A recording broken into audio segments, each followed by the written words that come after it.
So with that being said, What's going on, guys? Is the difference. Baker will never be a Colt. Yeah. That was the game. LSU turning the ball over. Thank you, Fish Tank. I appreciate you. So yeah, we will dive. Well, you guys didn't want to wait, so we will dive right in. Hold on, let me pull this over here.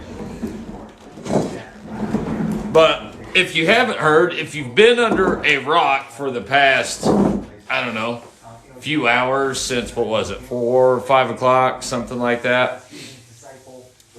Deshaun Watson. The Cleveland Browns win the Deshaun Watson sweepstakes to the tune of $230 million over 5 years. Like every time, it seems like every time I've come on here to talk, it just continues that number has just grown higher and higher and higher with these contracts. Yeah, absolutely, like $45 million sign-on bonus, something crazy like that. But here's what they gave up. Hold on, let me make sure I'm reading this properly. I can't read my chicken scratches. 3 first-round draft picks. 22, 2023, 2024. Fish Tank, thank you. I appreciate the likes. For those of you that are new here, I'm Officer Craig. We talk a lot of lifelong football, and we're getting ready to talk a lot of football. 3 first-round draft picks, guys. I mean, unbelievable. 3 first-round draft picks, a third-round draft pick in 2023, a fourth-round pick in 2024. Houston sends to Cleveland Deshaun Watson and a 5th-round pick in 2024. So $230 million later, Deshaun Watson has a home. So going back to the Colts. Why won't you guys get Jimmy G already? No, that Jimmy G, I think, is on the. He will be the last one name that is out there to get anybody, or that the Colts would want to get. You wouldn't want to get an injured player that can't come in here, and he's going to require too much money. All right, for those of you that know me or follow me, I'm Baker Mayfield all day, all the way, hands down. And I've talked about this. I've talked about this ad nauseum for weeks since the season, like since, what was it, December, when Trouble in Paradise was obvious. Okay, so I want to know, I want to talk Baker Mayfield. There's so much talk. Baker's trash, Carson's this, that, and the other. Let's talk about Baker Mayfield for a second, okay? Baker Mayfield is on an absolute trash organization. I'm sorry if there are Browns fans in here, but the Browns are not. He won't be the Colts' downfall. Absolutely not. You're not missing that at all. I mean, the Browns have had 28 quarterbacks since 1999. 28 quarterbacks since 99. Baker Mayfield took them to their first playoff win in 26 seasons. 26 seasons. People want to compare Baker to Carson, Carson to Baker, and this, that, and the other. Not only has Carson Wince never won a playoff game, he has one completion, a 3-yard pass, in a postseason game. One. That's just it. So, I say it all the time. Stats aren't everything. Data isn't everything when it comes to quarterbacks. Wince is I'm not going to badmouth him any more than I have over the course of the past. How is Baker not a good quarterback? He wasn't good last year because guess what? The kid had a torn labrum. He had a torn labrum and still continued to go out and play for that just, you guys use the term poverty franchise. The season before that, what did he do? He threw for 3,500 yards, 26 touchdowns, 8 interceptions with a QBR of 95.9. That was in 2020 with the first playoff win that he'd given that franchise in over 26 seasons. Something over 30 quarterbacks before him could not do. 30. You think 30 quarterbacks are that wrong? You think they're that bad? Or do you believe that, hey, part of it's the franchise? Part of it's the franchise. So with that being said, he sure could get it done when 30 other ones couldn't. He did something with his team that Carson Wince hasn't been able to do on 2 different teams. And that's not only taking the playoffs, but win a playoff game. So all of this talk about Baker being trash and this, that, and the other, the kid went out, he was injured week 2, had a torn labrum. We know about that because it's similar to an Andrew Luck injury and who we never saw again. He had shoulders and then his ankle hurt and his toe hurt and he had ingrown toenails and ingrown hairs on his leg and all of this other stuff. We never saw the kid really again. Baker went out and played. He went out and still was in the hunt for the playoffs. The Browns finished 8-9. It wasn't like they just completely gassed the season last year. So the Baker Mayfield being trash talk and all of the lukewarm Colts fans that I hear, they should have gave Carson another year. Oh, man, I don't understand why we just didn't keep Carson Wince at the tune of $26 million a year for another year to let him not take us to the playoffs. I am frustrated and beyond sick of hearing that. Baker Mayfield is not Carson Wentz and vice versa. Wentz could go to the playoffs because Wince took a playoff team with the Colts and couldn't. The Colts made the playoffs in 2020. He had the same team this past season, but a little bit better. He couldn't do it. He could not do it. So all of that, I've listened all day about this anti-Baker Mayfield talk and this. I've heard from people on how, Carson Wentz should have enough with that. Baker Mayfield is underrated. Baker Mayfield is underrated. Baker Mayfield's with a bad franchise. I think he will fit. I don't think he'd fit in every team, but I do think, as I've said so many times, there's about 5 different franchises that Baker Mayfield would be a good fit, and Indy being one of them. He's made no qualms about voicing that he wants to be here in Indy. None at all. He's been vocal about that before they scored the Deshaun Watson thing. Now the Browns say, okay, we're going to trade him. The only thing I have that worries me about that is, Indy doesn't have enough weapons. We've got about the same weapons we did in 2020. Maybe a little bit better. But if he was good, look, if you think for a second, look who. Everyone's forgotten who Baker had, OBJ, all of this other talent up there in Cleveland, and they still couldn't get anything done. You think that's Baker Mayfield's fault? Watch. If you think for a second Deshaun Watson's going to take Cleveland to the promised land, I would not. I would hold off placing my bets on that, ladies and gentlemen. I'm just telling you, Baker isn't the problem. Baker is not the problem. Over 30 quarterbacks. 30. They went through over 30 quarterbacks. It's 30 and some change since 94. 30. And not one could get him to win a playoff game. Not a one. That was Baker May. I mean, that to me is a bigger feather in Baker Mayfield's cap than anything else. Anything. What is delusional, Bill?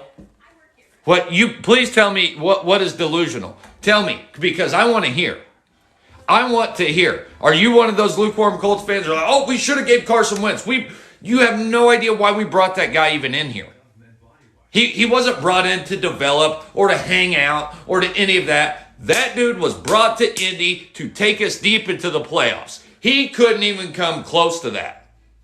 When you piss off your owner of the team, that's somebody you don't even see all the time. Like, not even on a weekly basis. You've got to be messing up pretty bad. At the tune of a first-round draft pick and $25 million. Give me a break. The dude, he's completed one 3-yard pass in a postseason game. That is it. That's it.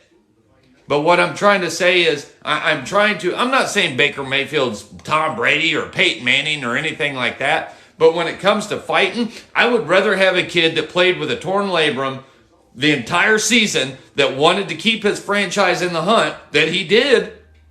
They were still competitive there. I mean, the Bengals made the Super Bowl, but look, week 16, it wasn't guaranteed that they were even going to win the division or even make the playoffs. It was still up for grabs.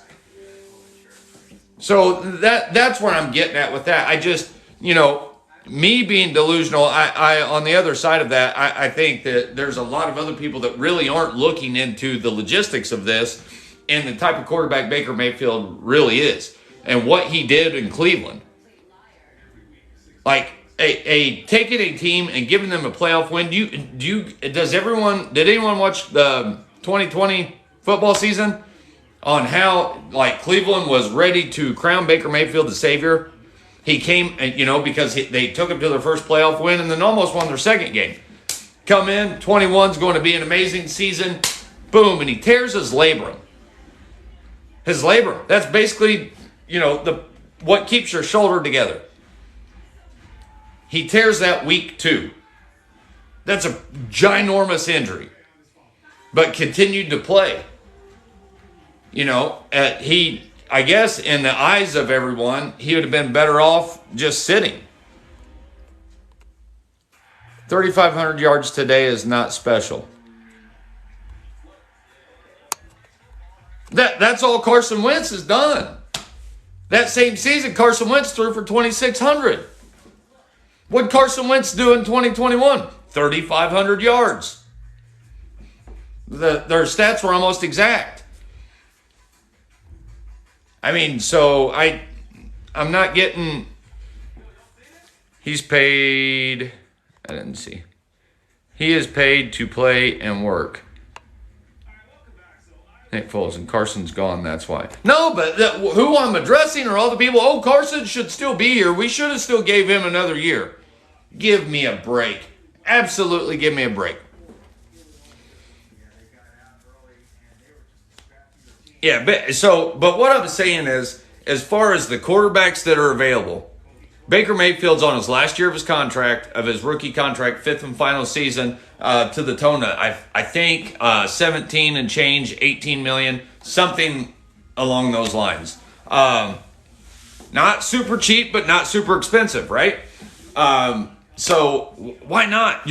As far as the Colts are concerned, they're going to have a bridge quarterback. Baker would fit that criteria. I would take him all day long to be that guy. Colts are still going to look to draft a quarterback in next season, right? In the 23 draft. You're much more quarterback heavy. You're much more quarterback heavy in the 23 draft. Colts still are going to look to draft a quarterback then. And the whole Carson Wentz thing screwed them, so we only have a first-round draft pick. Colts won't give trade capital. And that's my concern about Baker. So I hadn't even gotten into that because of the Carson Wentz things and the anti-Baker. I'm not. Baker has a higher ceiling than Carson Wentz. That I'm getting at all of that. He has more to offer than Carson Wentz ever did. Here's the thing with the Baker Mayfield thing. Don't think for a second Cleveland. I'm not saying that somebody might not give a first-round draft pick for Baker, but you better believe after Cleveland's given up their next 3 first-rounders, they're wanting draft picks. I would. Does anybody disagree with that? Like, if you are the Cleveland Browns, thank you, Fish Tank. I appreciate that. I appreciate all your likes, guys. If you're new to me, please give me a like. Please give me a follow. Hit that plus button right there. You have anything to say, want to argue with me, throw it in the comments, man. Just be respectful is the only thing I ask. Do you own any non-Colts clothing? Non-Colts or police uniform? That's pretty much it. No, I do. I just don't wear it. I mean, like I told you guys, I'm always in something Colts on here because I go from a uniform to usually when I take the uniform off, I'm not going anywhere. By the time I get home, I'm done. I take all that crap off and I want to be comfortable. I'm not going out anywhere. I don't, once I do this, I'm set. I'm not leaving the house. I've done everything I need to do for the night. Usually, I don't intend on leaving. So that's why I'm here. I'm comfortable, and you don't, and it matches the backdrop, I guess. So I appreciate you guys. Thank you so much. But yeah, going back to that's the thing with Baker that concerns me about bringing him here. Granted, he wants to come to Indy. Browns told him no. Now they're like, okay, we're going to honor your trade. He wants to be in Indy. I think the Browns are going to try to, I'm sure there's been conversations all week long. I'm hoping and praying that at least there has been. Yes. Still, I don't know if that's anything. I've heard chatter about that, but I don't see T.Y. being back here in Indy, which I think is, I think he should retire. But I think T.Y. Hilton will end up being one of those players that that disappears one day, if not, and that kind of stinks. Yeah, but right, I don't. No way you give a first rounder. I say the same thing. However, who are we looking at that still needs? Atlanta's not going to move Matt Ryan for him, or New Orleans still needs a quarterback. Seattle still needs a quarterback. Well, and that's the one that worries me, because Seattle they've got trade capital. Seattle's got trade capital. But they're just looking for a bridge player. But why not Baker Mayfield? But I think, is Baker even healthy? He had surgery in January on his non-throwing arm. He's a lot more healthy than Jimmy Garoppolo, put it that way. Jimmy Garoppolo couldn't throw you his keys right now. And that's a problem. So he wasn't healthy last season. That was my whole point. Everybody's like, he played like trash last year. He was this, that, and the other. The dude still threw over 3,000 yards, 17 touchdowns, 13 picks. That's what happens when you're hurt. He had a QBR of 83.1 for 21, the 21 season, but he was hurt. He was hurt. I think what he was trying to go out and get his team, because there was such high expectations for the Browns this season. If you all remember, they won that playoff game, first playoff game in 26 seasons. That's huge. So there were these ginormous expectations. Boy, did that city turn on him the minute that he started playing poorly. I think everybody had forgotten that he got hurt and what a torn labrum means. I think he would be a good fit here. And I've been talking about getting him to Indy for quite some time, like for mid-season. And especially when they started talking about, when you found out there was trouble in paradise in Cleveland. He played fine week 1 against Chiefs, got hurt week 2 against Texas. That was it. That was a wrap. But you could still see at the end of the season when they played the Bengals. That's what I talked about. That was one of the last games that I watched the entirety of the game and watched him play. Was you could see how much pain he was still in. Now, it was on his non-throwing arm, but you could see how much pain the dude was in. His ceiling, his drive, his everything else, absolutely, I want Baker all day. I want Baker all day. Peyton Manning coming out of retirement. I guarantee you, if Peyton Manning came out of retirement, if it was for anything, I guarantee you the guys could still throw a football. He may not have the stamina, and he probably wouldn't be able to take a hit, but I guarantee you he could still lob the football down the field. I'm sure. But here's the thing with Mariota. As far as Colts fans are concerned and the Colts franchise, dude, we got to see him play more than anybody else. He was with the Titans. We got to see them twice a season. We've seen that movie before. Nobody wants anything to do with that, unless it's absolutely nothing. At least with Baker, he's got a higher ceiling. He has the opportunity to come in here, redeem himself, an opportunity that Carson Wince had at a more expensive price tag and didn't. Carson Wentz came in here and crapped the bed with that opportunity.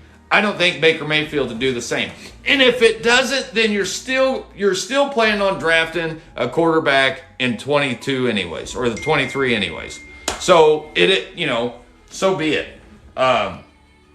I think Baker's the guy, man. I really do. I think Baker's it. Plus, it's somebody that wants to be in Indy. He didn't say, yeah, I'm looking. Indianapolis is one. No, not it at all.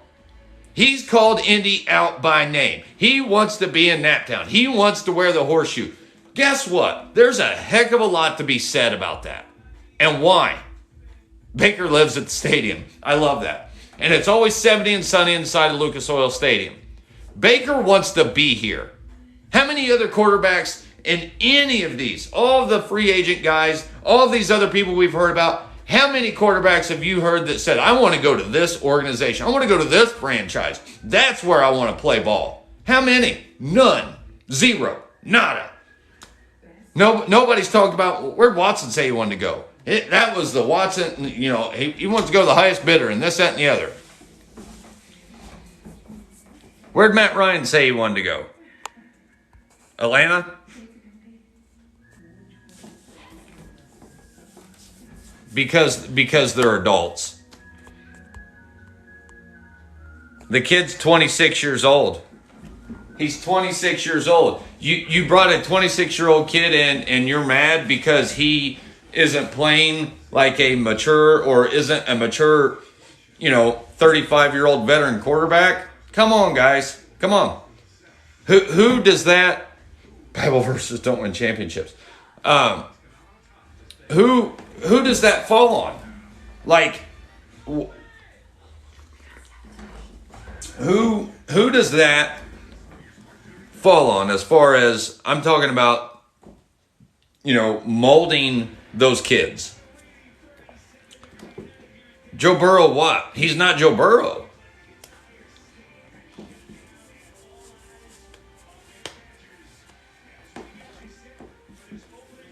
No picks, no trades, get Winston 1 year deal. They won't bring Winston here.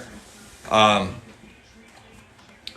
that wasn't a Pabst. That was a Wild Cherry Diet Pepsi. That was it. My plug hooked me up with some last week. And going into the Colts, will the Colts do Hard Knocks again? No, they will not. That's typically, they would, I'm sure, if they ask them to. However, Hard Knocks was amazing. Hard Knocks was absolutely amazing. Is T.Y. gone? He's free agent. He said, come get me. Hearing Steelers. Oh, also, did you all see Juju? That was the other piece of news I didn't share. Juju going to Kansas City. Going to Kansas City on a 1-year deal. Juju Smith-Schuster going to Kansas City on a 1-year deal.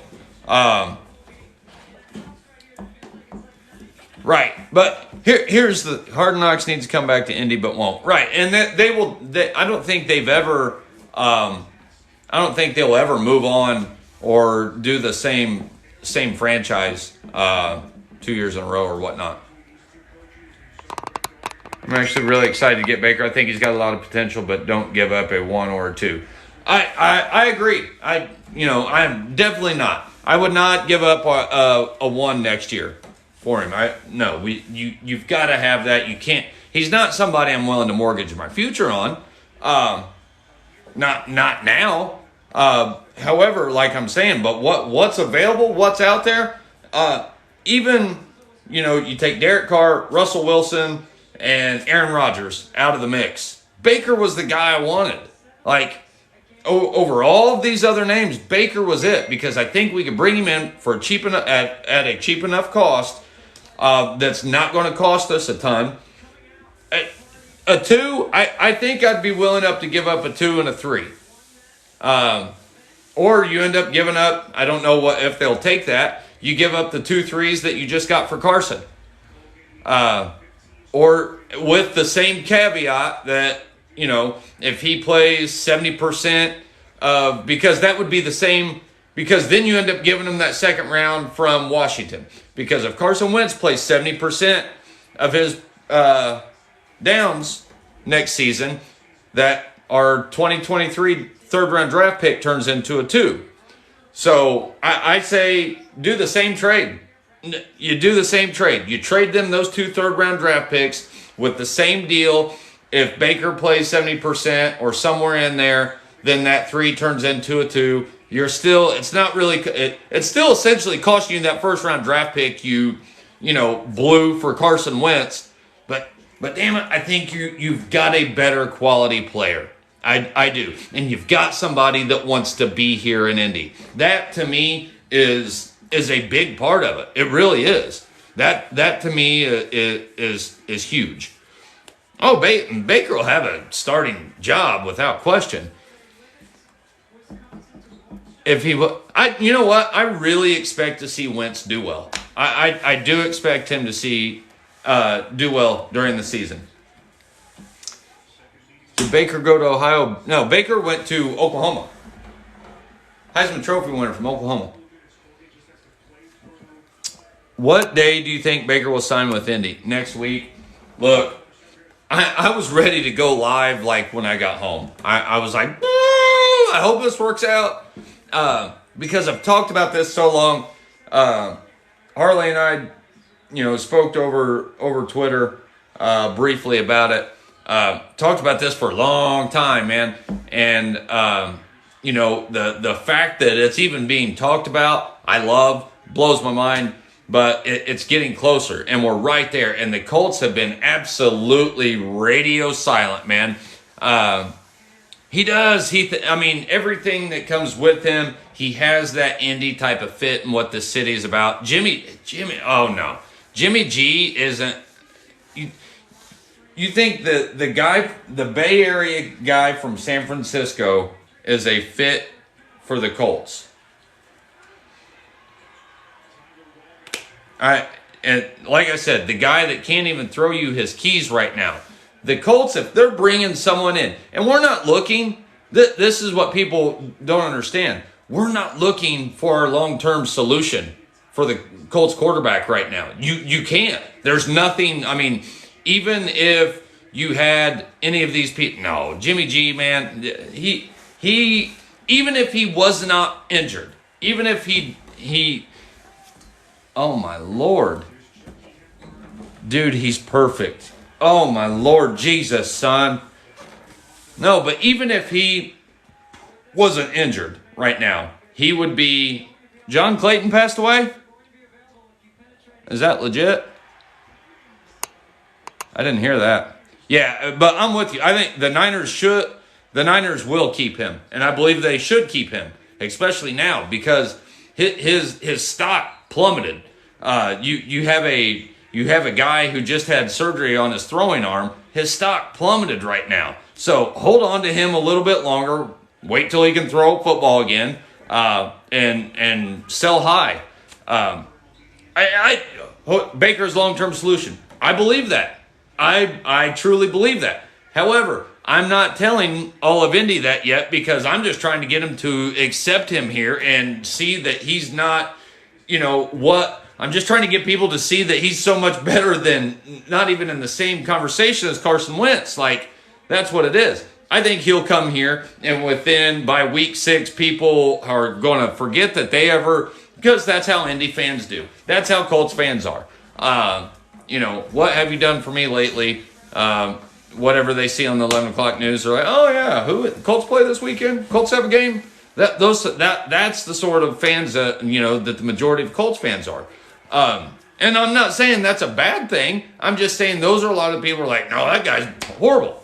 We don't want him here. He didn't win any games last year. That's how it works. But I think once he comes in here, I do think he has a high ceiling. I think he has the opportunity to be here long term. And then that's great. He ends his contract, his rookie contract. You renegotiate that and you move on. You've already got your guy. But if not, you know what? You move on. But I don't think that'll be the case. Yes, Tyler, I do believe Baker is the best option. I'm fine with Baker because we have JT. Won't be right. And again, at the end of the day, word on the street, Baker hates Indiana. You think? He's from Oklahoma. If he hated Indiana, he wouldn't be asking to come here. Baker's really good. Can't wait for him to go to you guys. I wish he was still at Cleveland, but that's Baker with a chip on his shoulder is a dangerous quarterback. Listen, people. he's 26 years old. I don't want to lose picks either. I do not. Well, I don't want to lose first-round draft picks. I do not. Those thirds, and if it ends up costing us our second this year, I'm not going to be just complete. I don't want that to happen, but I'm not going to be heartbroken because this is where, aside from the quarterback thing, this is where I think the Colts, I know, we've been just absolutely dead silent in free agency. Just nothing. Absolutely no moves. I don't see the people that think Matt Ryan's the fit here. That Baker Mayfield is 26, opposed to a 37-year-old Matt Ryan. Who are you willing to roll the dice with? Even if it's for a season. You're bringing him in for a season, hoping this is the long-term guy, right? So out of those two, who are you going? Who would you prefer? I would rather try to strike oil with the 26-year-old, former Heisman Trophy winner than somebody at the end of their career like we did with Phillip Rivers. Somebody that comes here, plays a season, has a good season, and realizes, you know what, I'm just going to retire. I'm going to give it up. And then we're right back at square one. I would rather have the option for this guy, if he gets great, just kidnap Arch Manning. Hey, I'm all about that. Guys, give me just a second from me being on my soapbox. I was supposed to start Spider-Man Far From Home already. All right.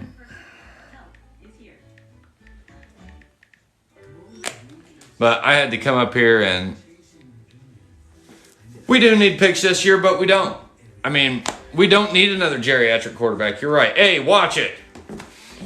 But have the rumors of Nelson traded died yet?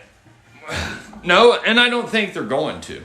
I really don't think they're going to, because even though Chris Ballard says XYZ, I want to keep him, and they're going to pay him $20 million, a $20 million guard, which blows my mind. Until they fill that quarterback spot, that's going to take precedence. I don't think there's anybody on the Colts roster right now that's untouchable. And there shouldn't be. When you're in this position, I don't think there should be. Baker's the spot. But a lot of what you're hearing, Colts have been silent on this end, by the way. Darius Leonard's my only one. JT, no, because you don't need a running back to win and play deep into the playoffs. You just don't. That's not what our league is anymore. But I do think that's probably what they're going through now, because I guarantee you the Browns are trying to go for the jugular on a lot of this stuff. And they're going. They said that they will continue to honor, Baker went and traded. Hopefully they continue to play ball with us. Guys, DeForest Buckner, I like D-Buck. I like him a lot, and we've got to keep him. But I will say he was disappointing in some of his games last season. Nelson deserves every penny. As a guard, though, left tackle, okay. But guard, I have a problem paying that kind of money to a guard.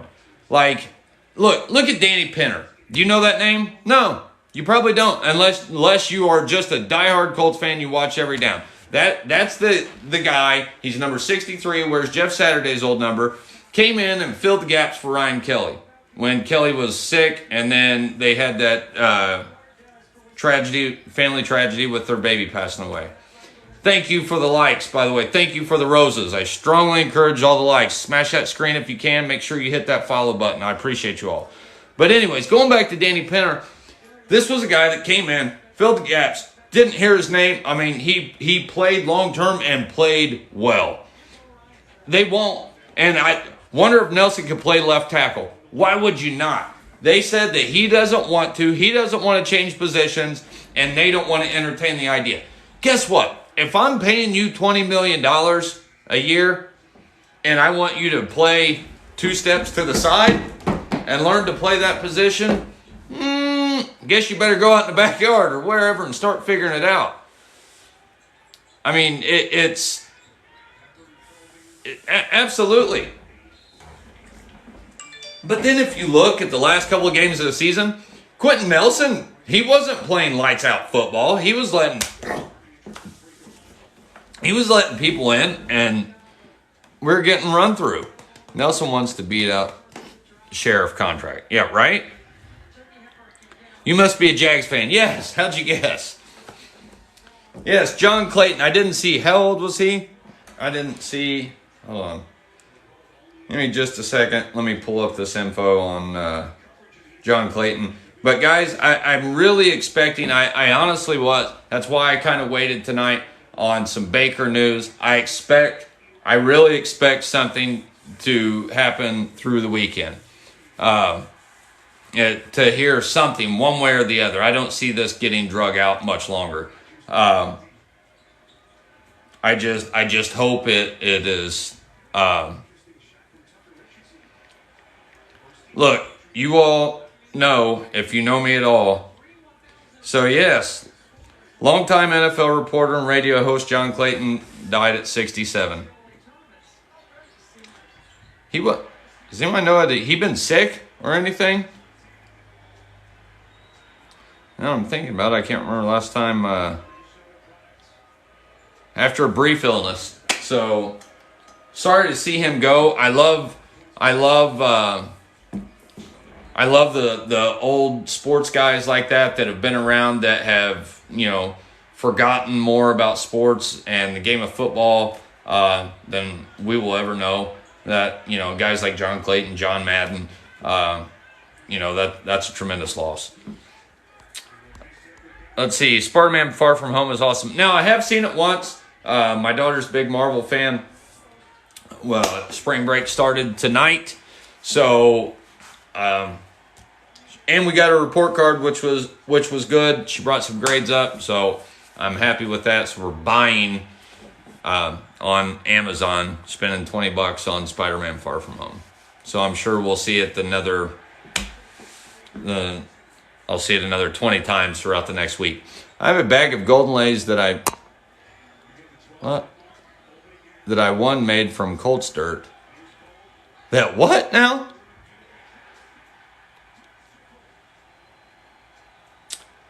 Do you like soccer? Oh, I'm sorry. I don't really have fat fingers, but if I end up blocking somebody and you didn't sit for absolutely no reason, I apologize, because I've done that a couple of times. Accidentally. Let me see. Do you like soccer? I don't, and that's not like I have something against it. Growing up in Indiana, in the 80s, it wasn't a thing. I didn't have options for soccer. I'd never even seen soccer or a soccer ball. I think I was in 5th grade. My best friend, I didn't grow up Catholic. They were Catholic, and he was uber, superstar athlete. Everything he did, he was great. But he played in a CYO soccer team, and I remember going to a soccer match going, what is going on? I don't understand any of this. Why are they just running back and forth? I didn't understand it at all. I'll never forget that, because I'm like, I didn't know this was a thing. But soccer was not big here in Indiana. It's much bigger now. Every school has a soccer team. Hey, from Indiana. Hey, right back to you. How are you? Welcome. Happy Friday, everybody. I'm Officer Craig. For those of you that don't know me, that are new here, please give me a follow if you would. Smash that plus button over there. Smash that screen and give me a couple likes if you would. We talk lifelong football, usually mainly football. I'm a police officer from Indy, and I'm a Colts fan.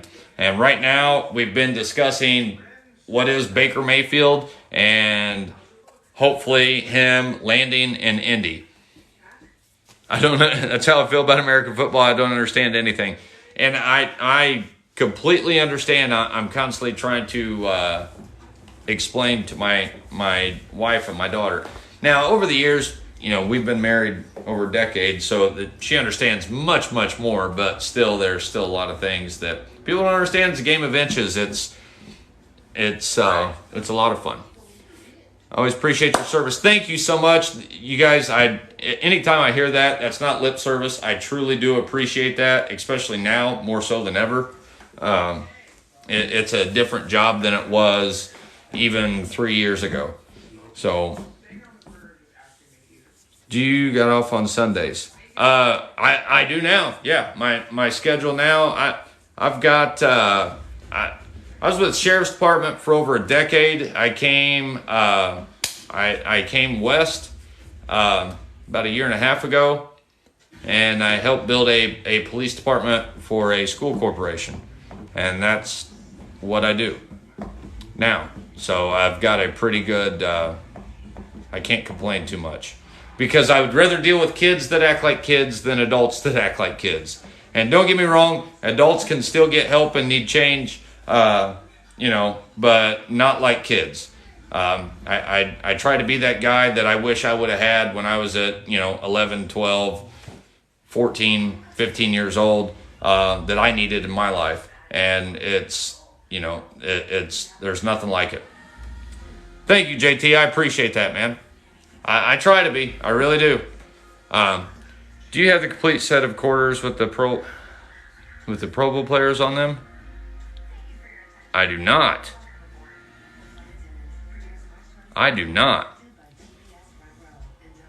We did get rid of Wince. Wince is gone. No, I'm not IMPD. Nope. Are you going to watch Pat McAfee? I didn't know he was going to be on WrestleMania. And is WrestleMania this weekend? See, I used to keep up with wrestling. I was a huge WWF fan growing up. I was a Hulkamaniac.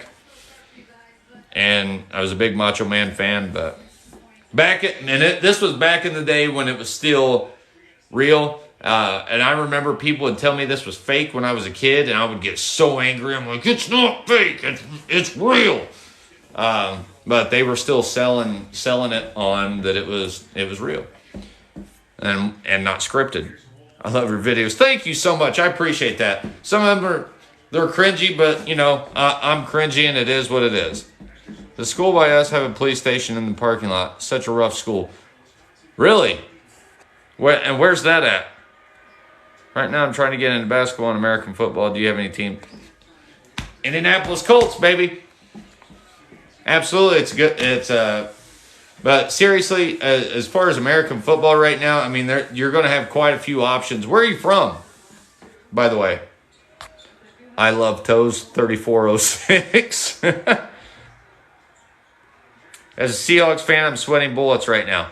And you know what? Seahawks, y'all are going to be fine. I mean, if I'm a Seahawks fan, I'm not sounding the alarms. You know what this season's going to be. You know it's going to be that rebuild, right? I mean, you guys are absolutely low. Man, I just took it all off my board, everything that you guys got. But it's somewhat of, not somewhat, but you're in a transitional period. So you don't have a layer of expectations up there. And sometimes those teams that don't, thank you, Fish Tank. Sometimes those teams that don't have these expectations, when they're in a rebuild and they go out and they sometimes are the most dangerous team because they have nothing to lose. There's nothing to expect out of them. And they'll go out there and hit somebody in the mouth, kind of like the Eagles making the playoffs this year. They were supposed to be in a rebuild. They messed around and ended up making the playoffs. Granted, I'm talking about an NFC team out of the East, but it is what it is. But I wouldn't be sweating bullets.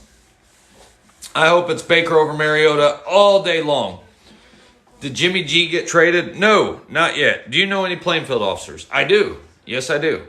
You're from Sweden. Okay.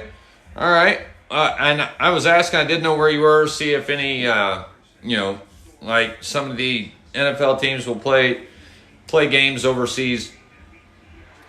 But there are a lot of AFC teams. The Kansas City Chiefs are fun to watch.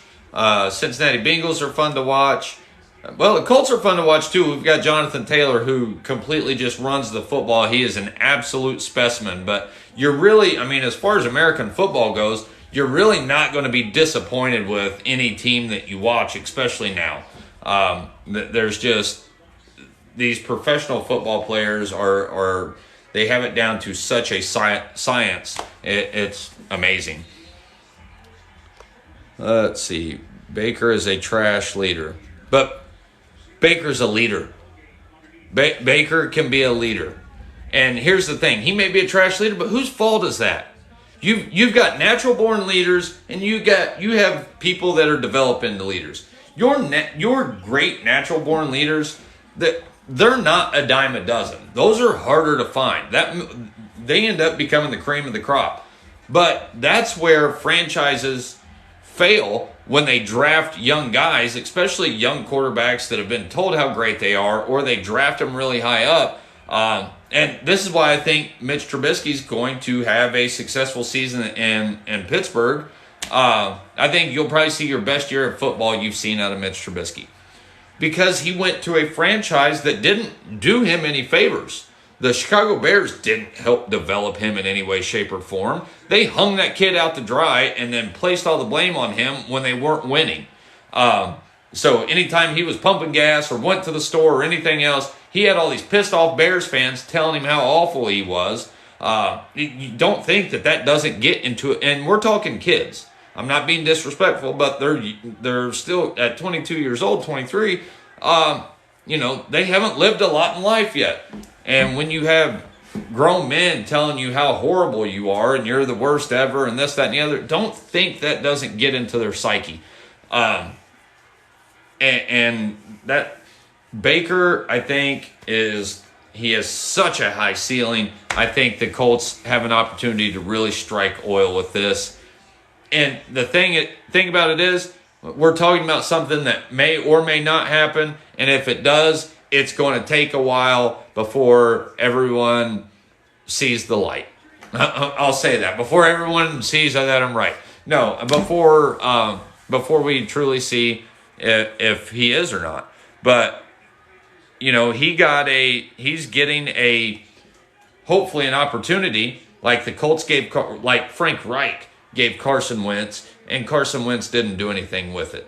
He didn't change anything. He didn't try to be better. He continued, doing the same things that he did in Philadelphia, and it didn't work. Like that, you have to be more of a team player and not play hero ball and not try to be, somebody you're not. I think Baker Mayfield is pissed off. Excuse my language. I think he's pissed. He does have a lot of haters. I don't. He's had a lot of haters since he was, won the Heisman. He's pissed. He's got a chip on his shoulder. He has something to prove. And he's 26 years old. And I talk about that. I remember, being like shovel passing into the defense. Hurts my feelings. But he's not an L. Like I said, for those of you that probably weren't here, on the tangent I went off on, Baker Mayfield took the Browns, gave the Browns their first. Matt Ryan is 37 years old. He's 37. What are you getting for him? I would still prefer Baker Mayfield over Matt Ryan. I mean, that's just... But what I'm saying, Baker Mayfield gave the Browns organization their first playoff win in 26 seasons. Well over 30 quarterbacks before him couldn't do this. That's an insane number. And then he gets hurt. He does that. They lose barely in the playoffs in 2020. In the, what was it? Was it divisional round? Loses in the divisional round. Comes out in the 21 season and tears his shoulder apart week 2. And then continued to play. The kid still had the heart to want to go out and continue to fight to make the playoffs. And they almost did. They went 8-9. Like I said, week 16, week 15, week 16, they still had an opportunity to make the playoffs and win the division. Colts need a veteran, not a child. I completely disagree. Absolutely not. No. Because the Colts have been getting veterans. Phillip Rivers, Carson Wince. That has not worked. That's why there's a draft. I mean, I couldn't disagree more. I couldn't disagree more with that.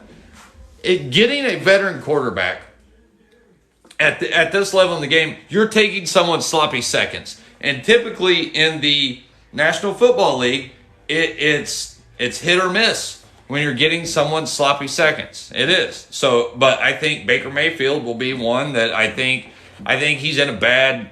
It's the Browns, for Christ's sakes. I truly do have a lot more faith in this horseshoe than I do the Cleveland Browns. Their front office, their ownership, from the top down, I have a lot more faith in this horseshoe and what they do over here on West 56th Street in Indianapolis than the Cleveland Browns organization. Sorry. Raider Nation, pump your brakes. Pump your brakes. Raider Nation, you've got a long ways to go still. Just because you got Devontae I wouldn't just crown you quite yet. Now, don't get me wrong, they're going to be, Derek Carr. Hold on. Cannon, everybody look at Cannon 23-23. He needs attention. Give him attention before he gets blocked. Okay, there we go. So, what y'all got last year with the number one running back?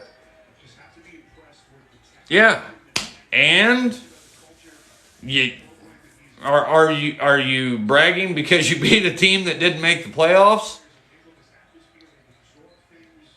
That's what I'm saying. There are a lot of good teams in the AFC.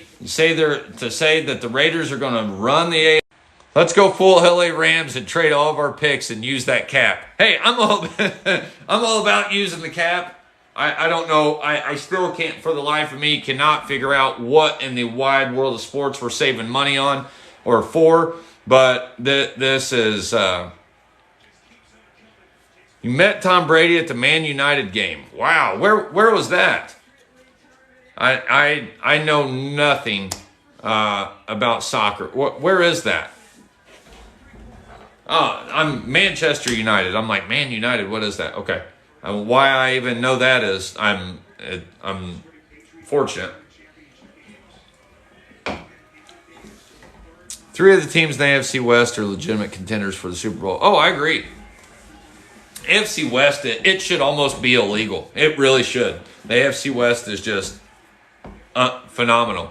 Somebody asked earlier, for those of you that don't know me, I'm super ADD, so I bounce around a lot. I'll stop mid-sentence. I apologize ahead of time.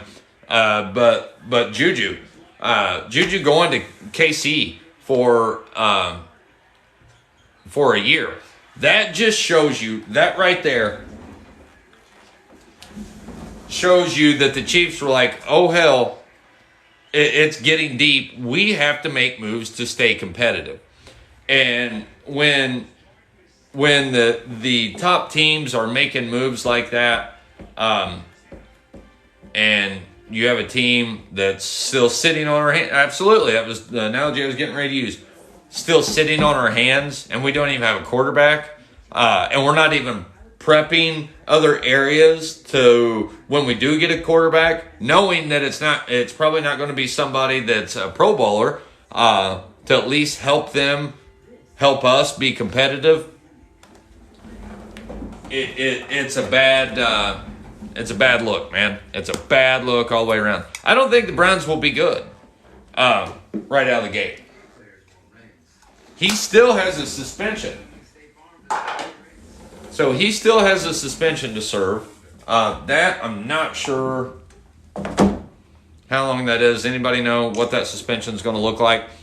But again, it's the Browns, guys. It's the Browns. Let's go back 5 seasons ago. Let's go back 5 years. Or 4, whatever. Let's go back 5. I think it was 5. Baker Mayfield's rookie. They're spending all this money. getting all the, top talent receivers, drafting running backs. You've got 2 draft picks, 1 draft, 2 number ones and 1 draft. You're spending money, bringing all of these names in. And what in the heck did they do with it? What'd they do with it? Nothing. They continued to do nothing. The Browns have done that multiple times. That's the thing with the Deshaun Watson. He's one of what? Now he's the 29th quarterback they've had since 1999. 29th quarterback. That's insane. And a big number of those were number 1 draft picks. Like a big chunk of that, they were number 1 draft picks. That's why I tell you guys, you can look at stats, you can look at the data, you can look at all that, but Baker Mayfield taking the Browns and winning a playoff game for the first time in 26 season is a bigger feather in his cap than a lot of people think it is. I truly believe that.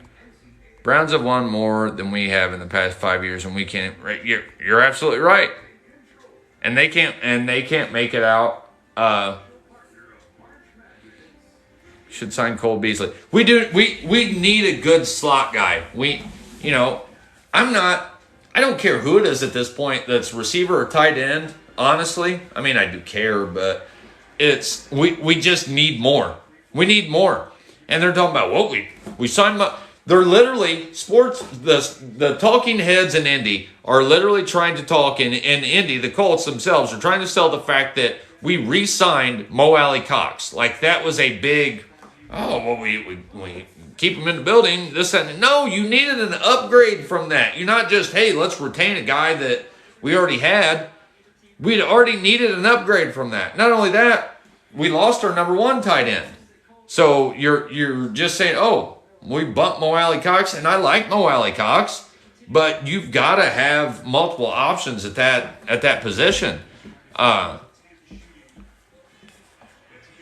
Browns say they want an adult quarterback. Talking about Baker, that kind of concerns me. It's again what I tell everyone else. It's consider the source. Consider the source. They say that because they expect to be able to draft a kid out of college, and they expect him to come in and be a veteran and lead a team of egos and all of this, which is absolutely asinine. That's when I talk about all the time. Jaden, you've heard me talk. You've been on here long enough to hear me talk about this. That's when I talk about culture and the locker room and what a culture is. That's all about. That's what the Colts are about. That's what that franchise is. That's when you really get into the meat and potatoes on what is different from city to city, team to team, franchise to franchise.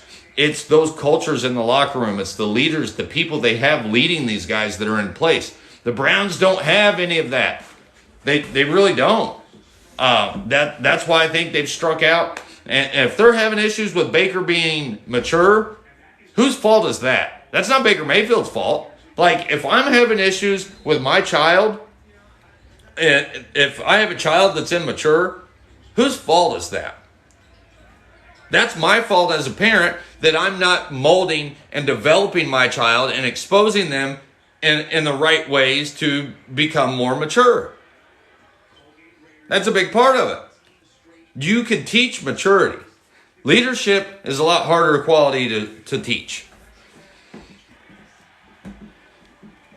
Matt Ryan weapons and O-line has been terrible. Oh, Kevin Stefanski.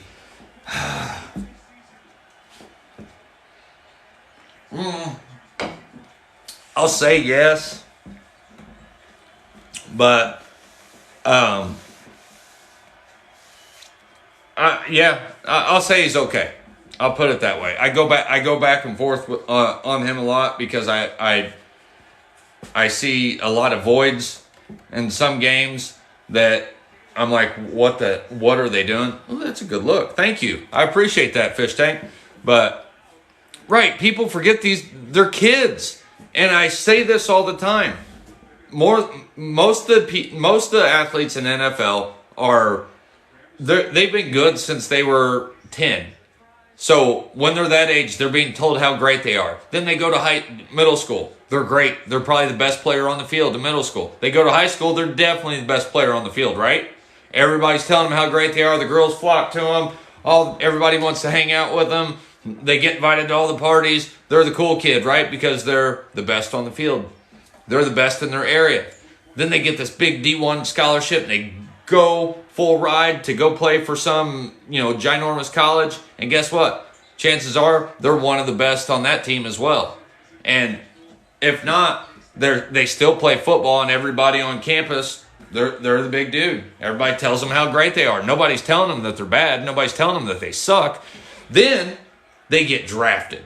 They're, the 1 in 1,000 out of college football that gets drafted to the NFL. So now that ego that was already big is ginormous because I'm great. I've been told, I've been brought up, I've been told how great I am every step of the way. Then you throw them on a team, especially at the quarterback position, and you expect them to be a leader of men who have been playing this game, who don't respect them or anybody else. Give me a break. You have to have some, and this is where I say, this is what I try to explain, the moves that the Colts make, like bringing former players in and stuff like that, like Reggie Wayne being an assistant wide receivers coach, Cato June coming in to be an assistant linebackers coach, stuff like that. That's the only way you're getting respect, unless it's a Bill Belichick, and he's respected because he's won so many Super Bowls. Everybody's like, holy hell. But when you bring these guys in and you feel that culture and the franchise and in the locker room and the facility, and you walk in and you see these guys that are, like Reggie Wayne, you see his picture up on the wall, holding the Lombardi trophy, stuff like that. These egos get put in check with somebody like that. But that's just about the only way you could do that. I wouldn't trade Jimmy G. I wouldn't trade Jimmy G. I wouldn't give up anything for Jimmy G. I don't want him here. I think that Jimmy G is the same as I do Carson Wentz, and I despised him. Jimmy G and Carson, I say, Jimmy G's the GQ version of Carson Wentz. They're the same guy. There's a reason that people are constantly having to defend Jimmy G or Carson Wentz. They're not. They're mid. I hate it when my kids say that. Oh, that's mid. That's a good. They're mid. Both of them. They're not exciting. They're not anything else. Do you have a Peyton jersey? Yes, I do. Okay, hold on. Sorry with the. Let's see. Why do some sheriff's deputies wear a long sleeve shirt that says sheriff instead of a uniform? Oh, it bothers me. So, I think somebody was answering that. By some, you mean your local department. Every department is different. And that's exactly why. Every department is different. Every department has different uniform policies. Mason, thank you for that. I appreciate that. Thank you so much. Again, I encourage likes, gifts if you got them. I appreciate it fully. I take anything that I get from any of this, and it goes back into something good. But going back to the uniform deal, that's all department by department, sheriff to sheriff. Sheriffs are elected every 4 years, so a new sheriff might come in and loosen his uniform restrictions. I'm old school, man. That's why if you see any of my videos in the winter, I'm in long sleeves and a tie. That's called a Class A. I'm old school, no beard, no facial hair, because I think, especially in the year of 2022, how do we expect people to respect this uniform if we don't show it the respect ourselves and polish the buttons, keep our boots shined, our shoes shined, keep our brass shiny, iron the sleeves? That's why this is called Let's Iron It Out. Because every night I started this, when I started going live, I started it because I've stood here for many, many years ironing a uniform every single night. Every night. I've never once, and I can tell you this, over the course of almost 15 years, I've never once gone to work in uniform without it being freshly ironed. And that sounds silly, but that I knew if I ever once stopped, that I would get out of that routine and I'd let it go. So, and you know what? And keeping my uniform looking good, I've been on the honor guard for over 10 years. All of the cool stories I have about meeting people and being on the field and doing all of these different things. without question, it's because I look awesome in my uniform. And I will say that. You're going to say, oh, that sounds egotistical. No, I look good in my uniform. And it's called pride. And that's not by accident. I know I look good in my uniform because I bust my ass on it. Excuse my language. I do. And you stand out for that. And I tell you what, by God, if my wife and my daughter get pulled over for a turn signal or a seatbelt, I would prefer the officer that comes up to the window to look like you're doing a business transaction, as they should, instead of looking like they're getting ready to jump out of a helicopter or kick in a door or have a beard or come on. I'm all about beards if I wasn't in law enforcement, but everybody's like, oh, you got to make it more approachable. Elizabeth, thank you. They try to look more approachable and this, that, and the other. I'm like, I understand that, but you also lose the caveat of respect with that. And when they used to teach officers the whole use of force continuum, your uniform presence is the first thing on that use of force continuum. And because it's designed to be intimidating. It's designed to get somebody's attention. You don't want somebody looking like he just, came out from changing your oil to write you a ticket and tell you about how you did wrong, right? So for those of you that understand what I'm talking about, I appreciate you wholeheartedly, because I try to teach young guys this. So much of that old stuff's been lost, and I say it's old now, but so much of it's been lost in translation with, how departments are trying to change and evolve and stuff like that. I'm like, look, man, there's some things that you should not waver with, and your presence and how a uniform looks. I mean, a police officer should look squared away. They should. And even if you don't know what the heck you're doing, by God, when they show up, I want them to look like they know what they're doing. And I tell my officers that all the time. So I'm very meticulous, and anybody that I work with, they'll tell you that as well. I'm very meticulous about my uniform and their uniform as well. Even if you don't know what you're doing, I want you to look like you know what you're doing. So that's important. So if that answered your question at all, and I guess it didn't, some departments have looser uniform restrictions. They will allow guys to throw on a tack vest with a shirt that says sheriff on the sleeves or police on the sleeves or something like that, where they have all this stuff. Is it comfortable and all of that? Absolutely it is. Do I have uniforms? Will you see me dressed like that? Every once in a while, yeah. If I'm doing, it depends on what I'm doing. If I'm going out serving warrants or something like that and I need it. But if I'm out patrolling, I'm out dealing with the public, no, absolutely not. I'm not about comfort. People are like, I wear core frames. And if you guys don't understand what that is, this is what I wear. These are dirty from the day, but this is my everyday shoe. I have multiple pairs of these. I keep them at the ready. Yes, I run in these, and don't think I won't catch you in these, because I will. And then I'm going to make you pay for it for making me run. And I have people challenge me all the time. You run in those? No, what do you think?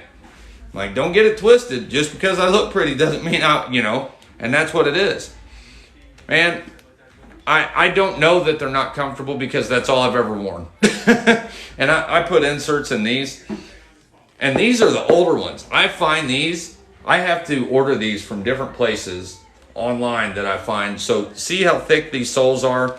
These are good older core frames. They have skimped on these so bad, where last summer I was standing in a parking lot working a detail, and I was on asphalt parking lot. It was July 4th, and Bates, these are, oh God, what are they?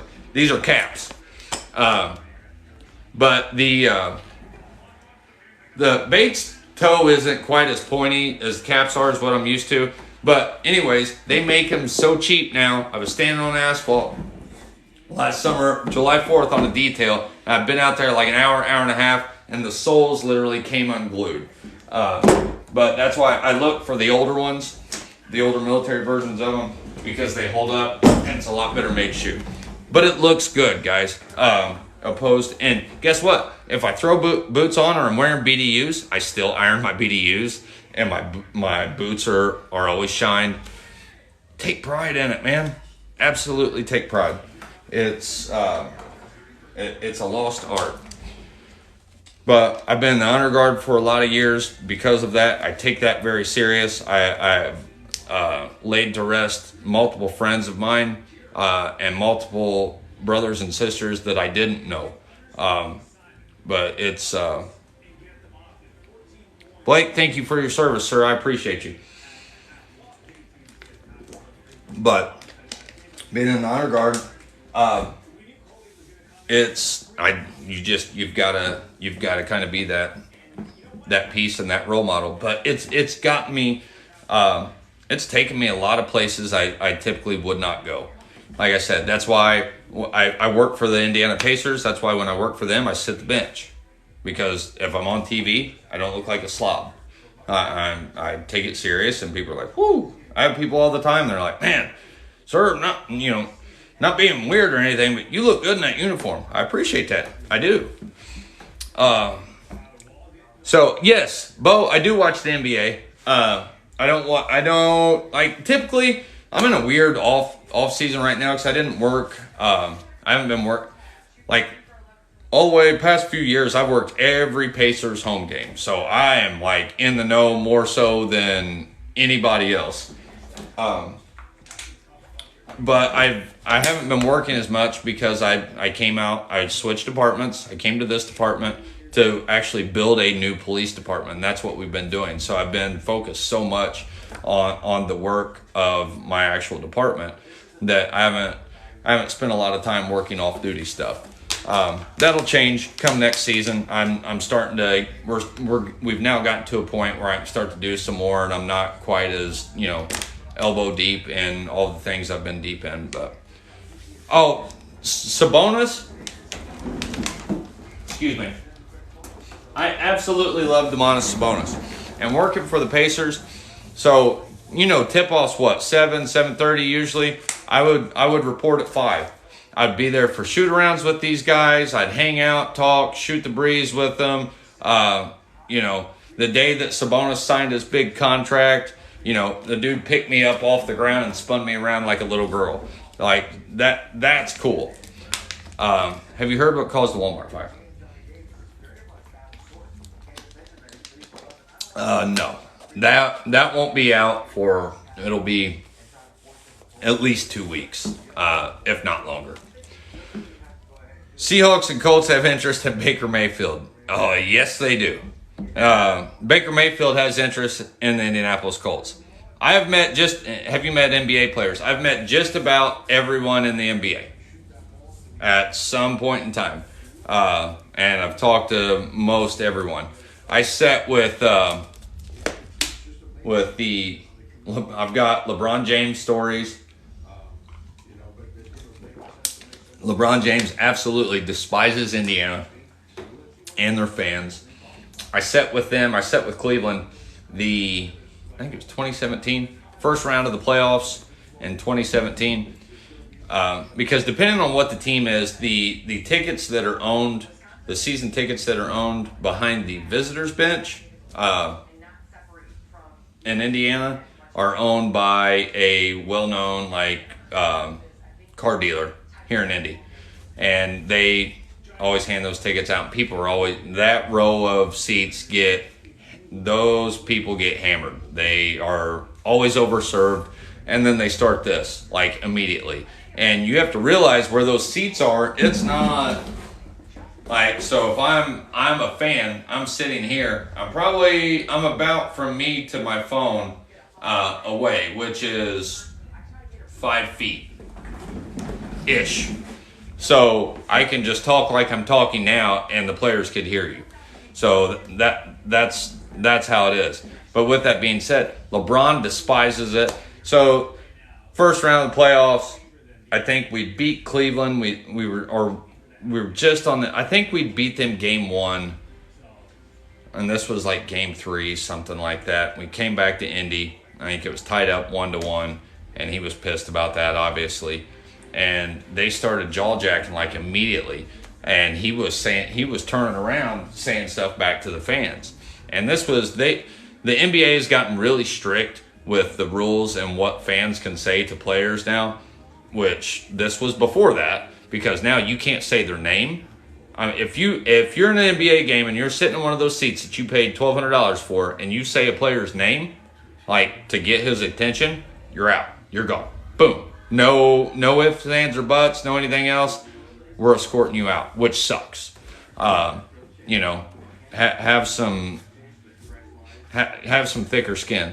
But anyways, I got a story of LeBron. He got so pissed at one point, he had set up on the back of his chair and was like leaning backwards so he could argue with these people. And they're watching me. I'm sitting closest to him, so I'm 2 seats from LeBron. I'm here. I'm watching everything that's going on, and I'm like, oh God, this is getting ready to get nasty. And he turns around and looks at me and he goes, are these MFers always like this? And I'm sitting facing him now, so he's sitting like this. I'm facing him because my seat's turned sideways.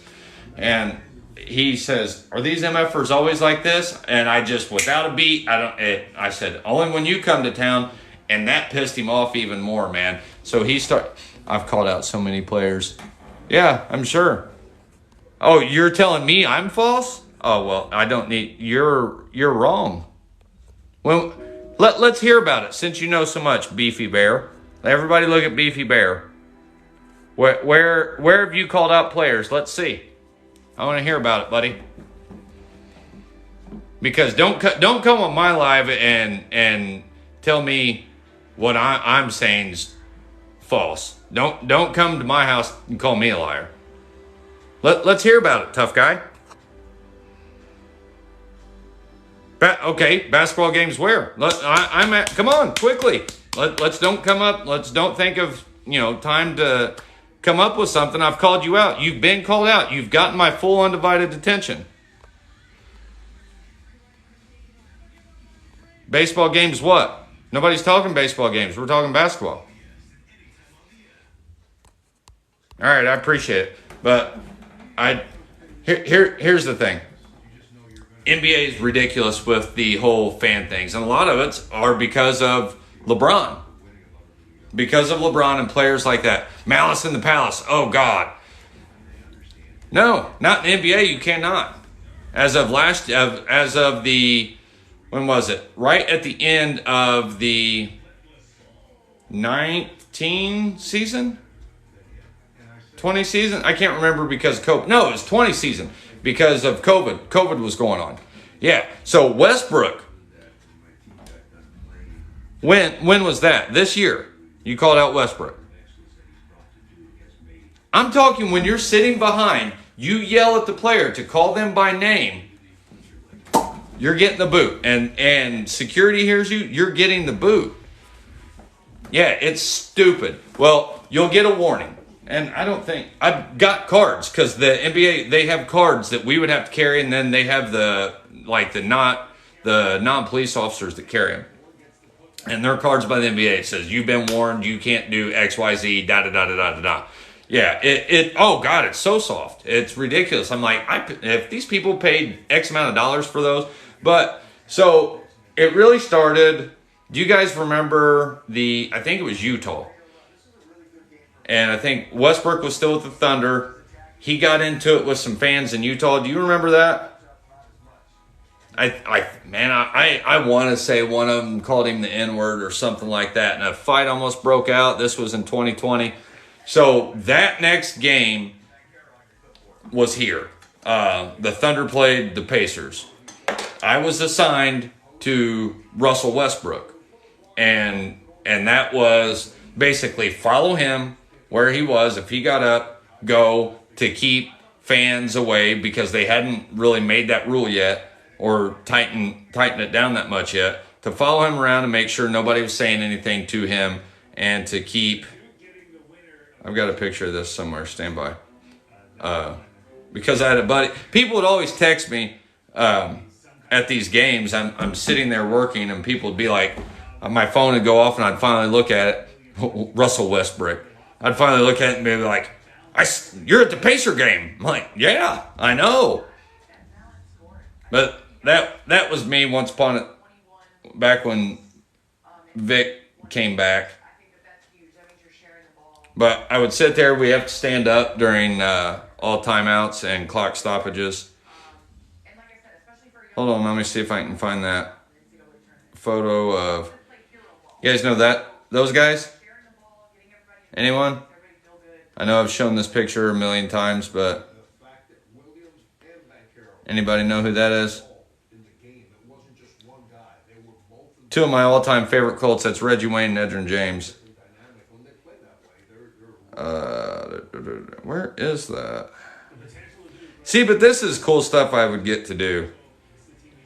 Like, that was, I think, like, go in the arena when nobody was there.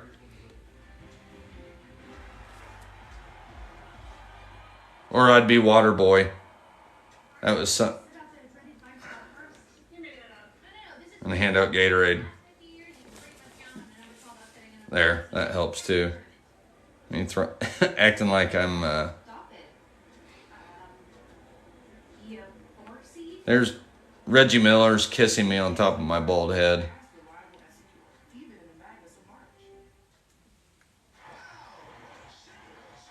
Here is me. I'm with the entire Colts offensive line there. That's Andrew Luck, Anthony Costanzo. The bigger picture, it's the entire Colts offensive line. Here's a cool photo. Anybody know where I am there?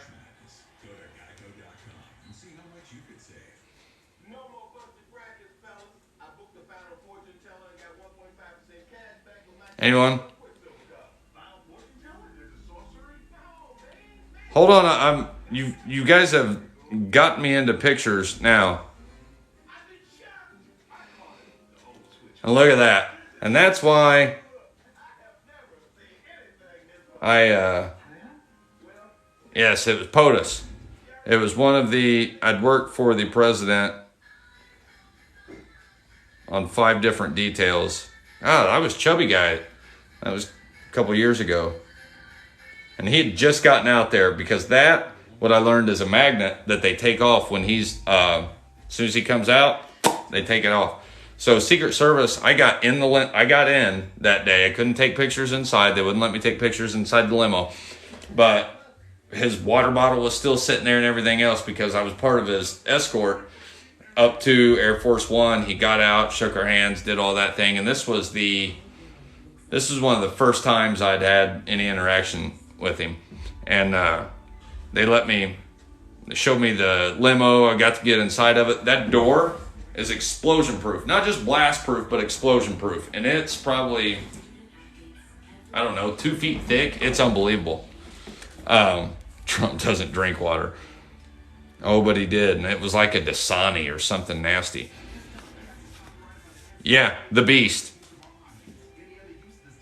And I also found out a driver crashed one. Man, I've spent hours and hours and hours with Secret Service guys on these presidential details because you spend hours, 12, 15 hours with these guys and ready for the president or the vice president to move. And you get to know these guys because they were here with Pence being the vice president and him being from Indiana. He was here countless times. And they always have local law enforcement involved in it because if Secret Service needs to throw charges on anybody, you're there to do it. So Trump, with Pence being from here, he brought Trump here a ton. And then one night, I can't even remember when this was, we had a visit, and it was rare because it's extremely rare for the president and the vice president to be in the same place outside of Washington at the same time. They just don't, it's just something they don't do. But they both spoke here in Indy at an event, and Trump stayed the night at the JW Marriott in downtown Indy. Man, the stuff they did, the stuff I got to do that night was phenomenal. And I wasn't a Trump fan all the way up until this point. Like, I wasn't anti-Trump, but I wasn't crazy about him. This guy, without anybody around, without anybody to take pictures or anything else, there was so much that went into that story at the JW and how he was there and the stuff that we did. But this guy, and I'm talking about Trump, comes in the back dock of the JW. Nobody's taking pictures. There's nobody around. There's Secret Service, me, and the Secret Service agent that I'm with. And he drives by, gets out, does all of that thing, sees me and the Secret Service agent standing probably 200 yards away. I'm the opposite direction from where he's getting ready to walk. He turns, sees me and the Secret Service agent, walks all the way, and a good 200 yards, like I said. I'm like, holy shit, the president's walking over here. Excuse my language, I'm sorry. I try not to cuss on here. Dude came over. I just want to shake your hand. I appreciate you being here tonight. Thank you. And I'm like, yes, sir. Thank you, Mr. President. I appreciate you, sir. But that was, and he had me there because that wasn't for a photo op. That wasn't for anything else. The dude truly came over just to shake my hand. I'm like, this was one of the coolest things I've ever experienced. So love him, hate him, like him or not. That I thought that was pretty amazing. And going back to the honor guard, there is. I've got so many. These are old pictures, but they're probably 5 years old. So, all right, back to reading comments and all of that. I didn't see. All right, one last thing, real quick. Let me try to see if I see the Russell Westbrook photo.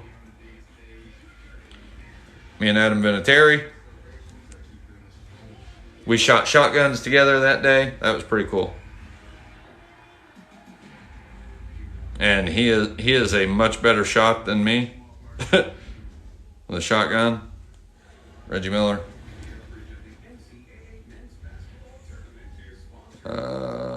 Sorry, stand by one. That, if anybody's under 18, cover your eyes for a second. That was downtown Indianapolis during the riots.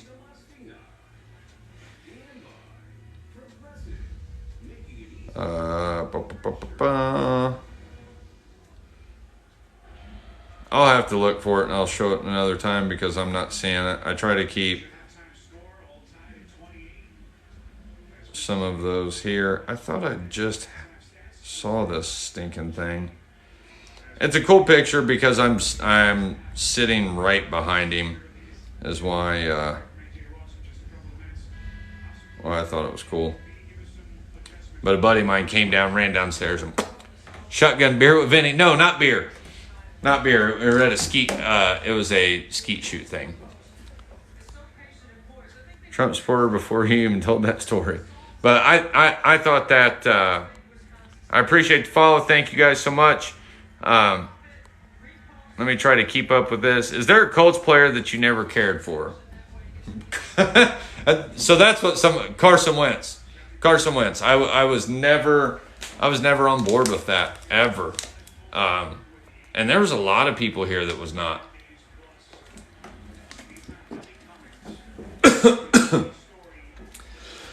My bracket looks awful. My bracket is horrendous. Any Pacers, Colts players with bad attitudes? Oh, yeah. Hold on. What is the honor guard exactly? So, the honor guard, anytime, how do I explain this? Anytime there's a fallen officer, anything like that, if you've ever seen a fallen officer on TV, like it from his funeral or whatnot, we go in, and this is anywhere across the state,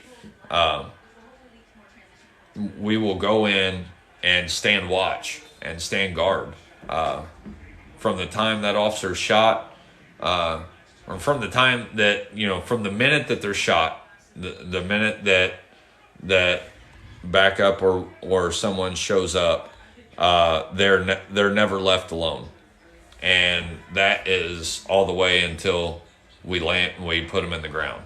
So the entire time at the hospital, the entire time at the morgue, the entire time at the funeral home, they will have an officer at the head and the foot of his casket. And that's what we do. We train, we march, the flag folds, the guys that are doing the flag folds with the white gloves and all of that, we present colors. That's what an honor guard does. It's, a specialized team to do things in the event of not just the fallen officer, but there's, I can't, yeah. And I'm still the same way. It's hard, man. It's hard, but I still find and feel so much pride and honor in it. And I've talked about this many a times, being at the head or the foot of a casket, because I've worked more officer funerals than I care to ever work over the years. And that's not just all ones that have died in the line of duty, that have been killed in other ways. But people forget, because you stand there with a rifle at attention and don't move and barely breathe, but you do not move. And we switch out every 15 minutes. More officers will come out. We do the change of the guard and march off. But you stand. I mean, there's an art to it, and you're on your feet for a long time, and you're holding a rifle. So people come up and will look at you. Some people look at you, whatever else. But I would have a certain place I would go in my head that I would where I couldn't feel my body anymore. I know that sounds weird, but there's a place I can go that I just kind of zone out, and I'm not feeling pain in my extremities. It's hard to, it's a lot of mind over matter type thing, but you get to that point and where I could just stand there for hours. But people come up to a casket, and I've been in so many funerals where people forget that you're an actual person. They forget and don't realize that you're like just not a piece of the furniture. And people will go up and talk and have conversations at the caskets right there in front. I mean, I've heard, stuff from affairs to where money is, where money's hidden. I've heard some crazy stories standing there. But Iverson didn't die. D8, no. Charles, thank you for that. I appreciate that. Allen Iverson didn't die. No way. That's cap. I'm not buying that.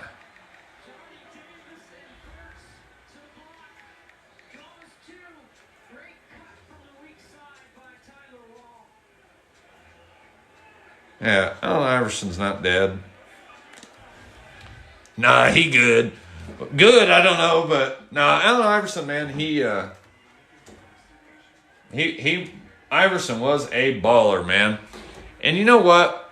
Allen Iverson, I think, doesn't get enough for clout or respect for what he did on his shoes. He came out with a shoes line. Allen Iverson had an opportunity to I think it was sign with Nike or somebody like that to make a tremendous amount of money on shoes. A big shoe deal. He was going to be multi $1 million deal on shoes. He said he did not want to put his name. Hold on. What are you saying? He said he did not want to put his name on something that kids like when he was little couldn't afford. And he came up with his own shoe that they sold at like Walmart, somewhere like that, and it was absolutely phenomenal. He came up with an affordable shoe to put his name on it so broke kids could afford. Let's see.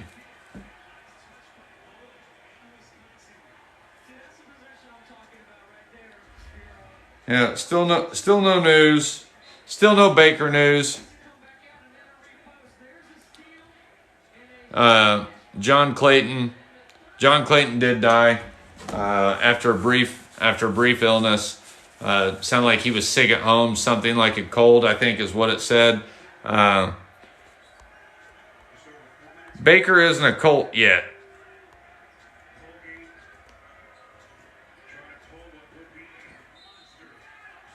And I'm hoping, would you rather have over, for the record, you'd rather have Baker over Matt Ryan. For the record, I would. For the record, I would rather have Baker over Matt Ryan. What's on that? Hold on. What's on the Athletic?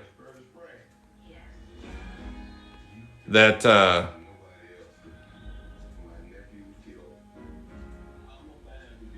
Bidding war for Baker Mayfield by Indy and Seattle. Browns keep on winning. Yeah, and that's going to be a problem. Yeah, Shaq did something similar like that, but I don't think that was Shaq's main.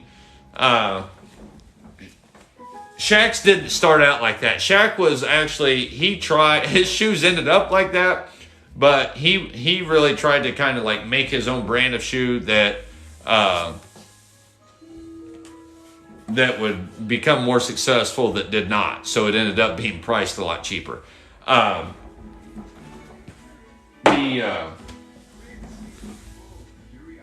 only things Browns win are draft picks. And I like I said, I am not confident at all that the Browns are going to do anything with Deshaun Watson. I'm really not. Because Baker is younger, I'm hoping not because he's a better quarterback.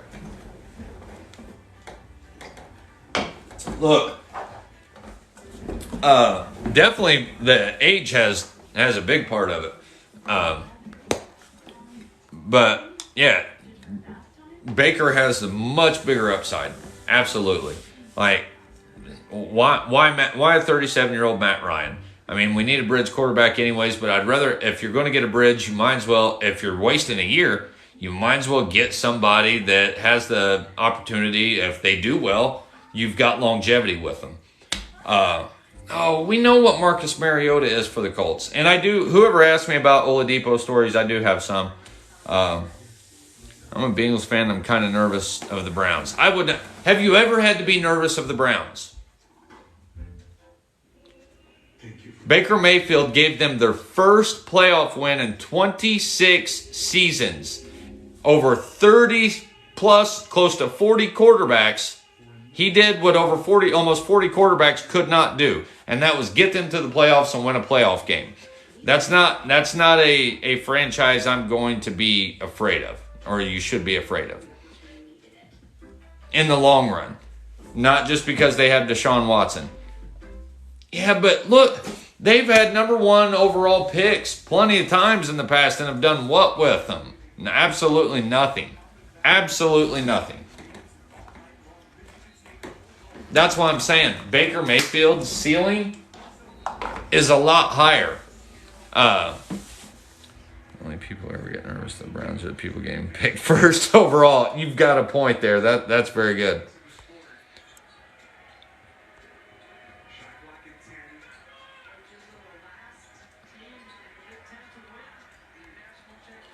Colts need to sign Baker from Titans fan. I'd take Baker Mayfield over Ryan Tannehill all day. My problem with Mariota, I watched him with the Titans. I mean, like, that's not somebody. I'm not saying he's not. I don't think of him as Carson Wince. No. Like, if we got him, I wouldn't be upset, but I'm not going out to buy his jersey tomorrow. And just one of those type things.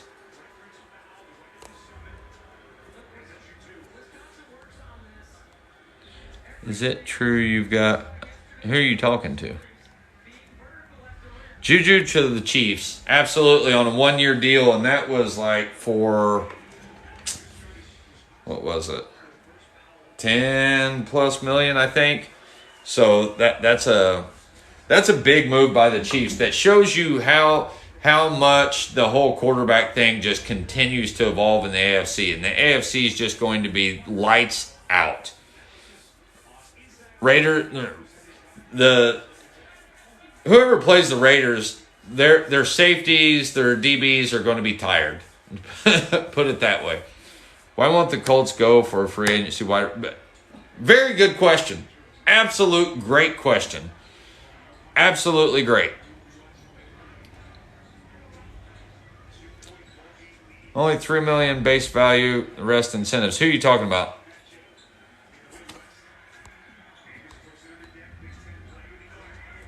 Who are you talking about? It's only $3 million in base value.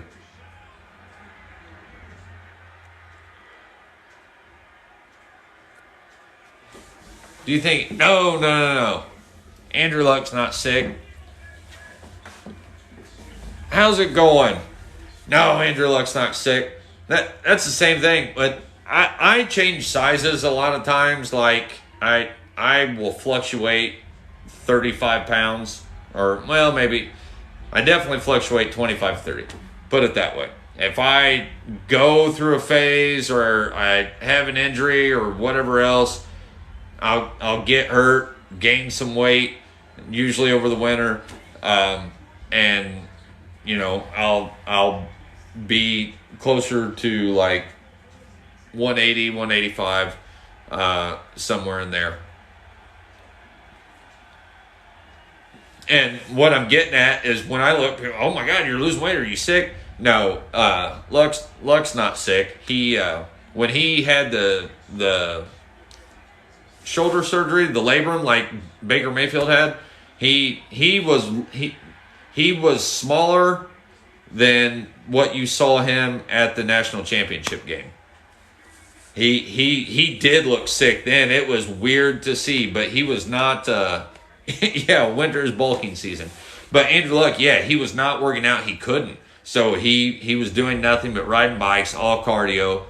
And when you don't have body fat and it's muscle you've built up, you go down to when you don't have any body fat. Like I've gained some body fat this year, but I try to keep my body fat low. Like when I'm not training for anything, I'm just training for my job, but I work at keeping my body fat low. So, it keeps me spry and able to move around quickly. And it's good for your heart. It's good for, your stamina, especially when you're an old guy doing this job. But yeah, he's not sick. I've got a picture somewhere. I'll dig for it some other time and show you of a picture that was taken of Andrew Luck by somebody I know out in a park during the time that he had the shoulder thing, and he looked horrible. He looked nothing like his normal self. So that picture that I showed you guys of me and Andrew Luck and the Anthony Costanzo and all of them, that was one of the first pictures that was taken of him since the last time people had seen him. He was super skinny. So he was, because he doesn't do social media. Dude doesn't even carry a smartphone. So he would stay off the radar very easily. What's your job? I'm a police officer. Is he still in Indy? Yes. Yep, he's still in Indy, married, has a baby.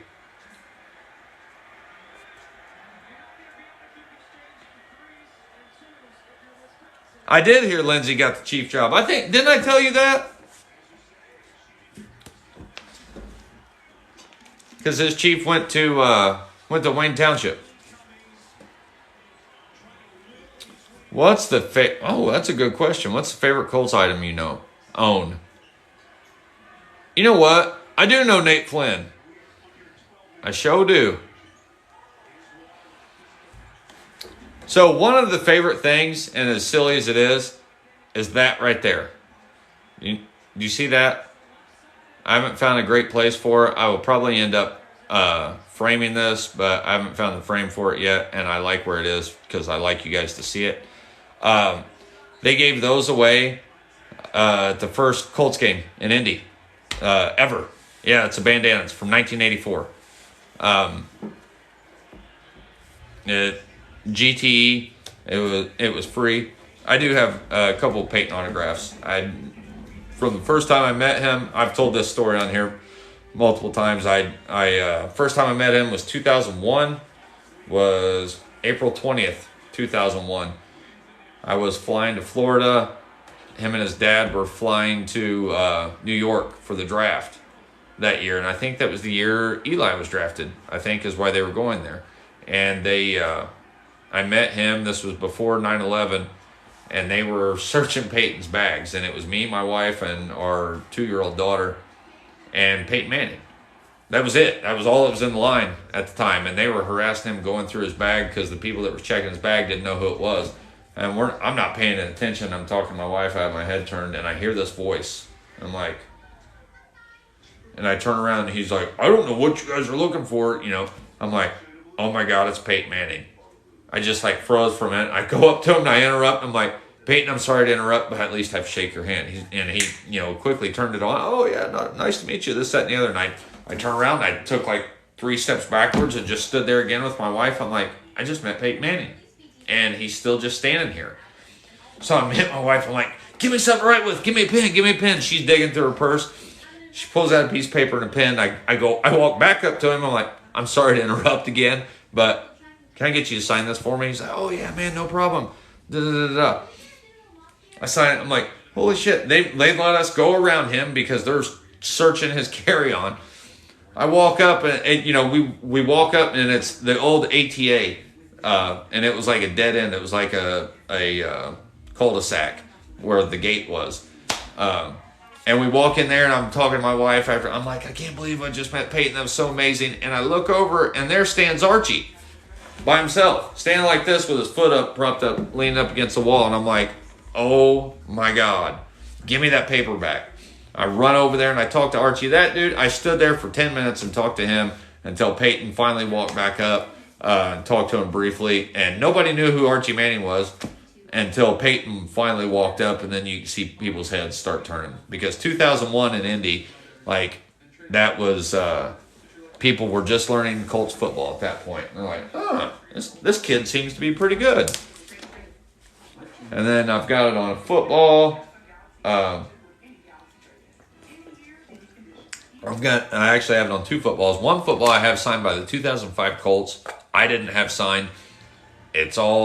But all the autographs are faded on it. I bought this. A guy bought this at a not a estate sale, but a thrift store in Texas. Bought it at a thrift store in Texas. He's like, it looks like it's autographed, but I can't tell who's on it. They're all faded. And I bought it from this guy on eBay for $1 because I could see the pictures of it. I just happened to find it, and I looked, and I'm like, dude, that looks like Peyton Manning's autograph. And I'm like, I'll pay it was like $5 for shipping. I end up bidding at 99 cents, and I won the bid. He sends it to me, man, because I sent him a question about it. He's like, I don't know anything about it. I just bought it at it was Goodwill Outlet's what I think it was. Dude, I get it. It comes in the mail, and it's all white regulation Colts football. And I could see Peyton's autograph on it. And Peyton's autograph's like the one that's in the best shape. And you could see where it was signed by other people, but it wasn't bright. So I got a magnifying glass out and a flashlight, and I started looking. And it was all signed in like ballpoint pen, so you can see a lot of them. And I got it down by some of the players' autographs that I know that are on there as the 2005 Colts, which is my absolute favorite team. And it's got Marvin Harrison's autograph on it, Jeff Saturday, I wish it was in good shape. So I keep it in a box out of the, without light, and it's still fading away. I don't know why. So don't ever get an autograph on a football and a ballpoint pen. Damon Bailey, I've got his too. Damon Bailey, I love Damon Bailey. I was such a fan when I was a kid. I still have the Bedford North Lawrence Stars when they won the state championship. That was the largest indoor high school basketball game. Did you go to the 1984 game? I did not go to the first one, no. I went to a preseason game.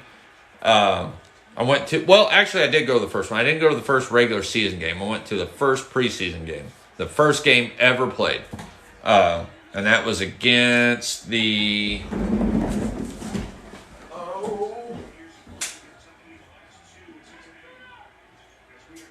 Shit, I can't remember who it was. It was against the Giants. That's who it was against. Colts' first game, August 11th, 1984, in the Hoosier Dome. This is the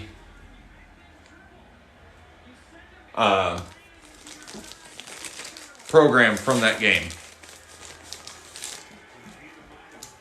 This is amazing. If you guys have any, thank you. I like my shoes too. They're old school Air Maxes from the 90s, like what I used to wear. So if any of you are NFL fans and you remember back in the days when they sold these, looking at this from 1984, the Colts' first game is absolutely phenomenal because the Colts, Jeff Jordan, that's awesome. Yeah, stand by on Oladipo. I'll give you one here in a minute. Going through this, like, Indianapolis spent $83 million building the Hoosier Dome. Think about that. $83 million. When we're sitting here talking to build an entire state-of-the-art stadium in 1984. $83 million. When we're sitting here talking about these guys making, Deshaun Watson being paid $230 million. Like, over 5 years. They built that entire stadium for $83 million. And I love the dome. It was really cool. What is this? Look, this is part of why I do my job. I didn't start this until years later, so I've lost so many. But I've gotten so many notes and stuff like this over the years from students. Mr. Craig, I don't like cops, but you're my favorite. But you're my dog, and I can't wait to go on a ride-along. INDY. May 2016. Like, it's stuff like that. Dear Sergeant Craig, thank you for protecting our school, teaching us about internet safety. We appreciate all you do. Officer Craig. You are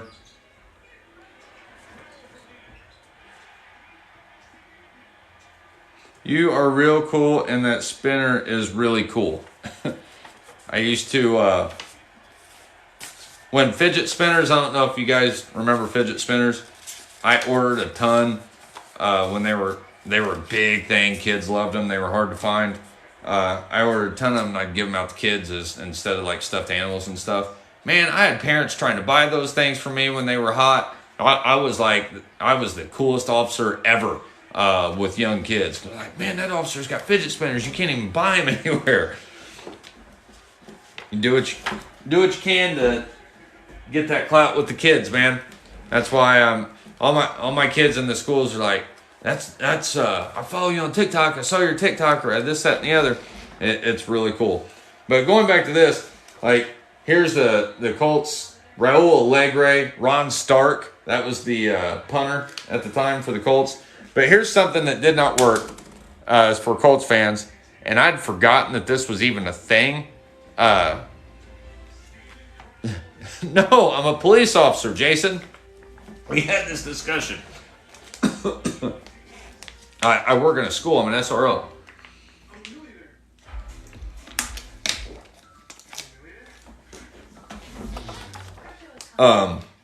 Yeah, so they tried to have Colts fight songs. Yeah, I work in a school.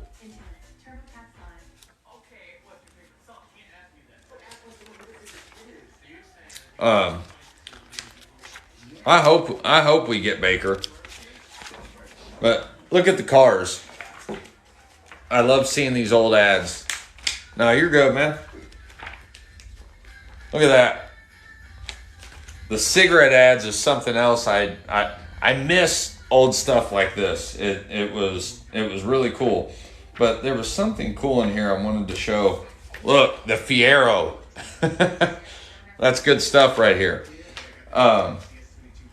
What was it? Stand by one. Oh, I know what it was. So I talk all the time about Indiana's always been such a Art Schlichter. Indiana being such a basketball state, and really didn't become a football state till after Peyton, or not even, didn't really embrace the Colts or football at all until after Peyton had been here a while. So when the Colts came here, people didn't know anything about football. So much that even in the programs, they had to put the ground rules of football. I remember every time, every game I'd go to, they would have the ground rules in there, and they would also have, where's it at? There's in here with the officials doing their arms a different way, showing what every call means. And that's awesome. And when I was a kid, when the Colts first came here, they actually had a curriculum in schools that they taught us about football and taught us the team. And we all got Colts stuff. I remember we had a bulletin board over in the corner, and it had Colts helmet on it, and every player, there was a spotlight player of the week. And this was through the newspaper, the Indianapolis Star. And we would have tests on the player. It was like a little piece that we'd do through the week, and that we'd answer questions. We'd have little tests on football. It was meant to be fun. It wasn't like a, big grade, and then there was different players and their positions, and then we, at the end of it all, the Colts sent something. But that was super smart. That was super smart for that organization to do, to go somewhere into a market that was nothing but basketball, that knew nothing about it. But that's how I loved it. I loved the Colts. I was, just enamored with everything Colts related. I wish I still had them. And all of those newspapers, I would keep scrapbooks, because they gave us, that was part of it. We got free Indianapolis Stars every day with that. And I would cut all the Colts articles out, and I made scrapbooks of them. So 3 years later, Colts trade and get Eric Dickerson from the LA Rams. And that was like the trade of all trades. And that was the first time the Colts, the Indianapolis Colts became like mainstream, were talked about in the media and stuff like that. And I remember being so excited. I had pictures of him out of the newspaper when he showed up at the airport with the sunglasses on, the bag over his shoulder. Like that was everything to me at that age, because I was broke.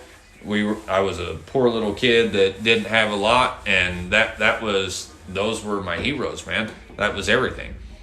So I bet Art was your favorite. Oh, I see what you did there. I bet Art was your favorite player. Boo. That was good. Dan, bravo. Do you used to collect sports cards? Yes. Yep.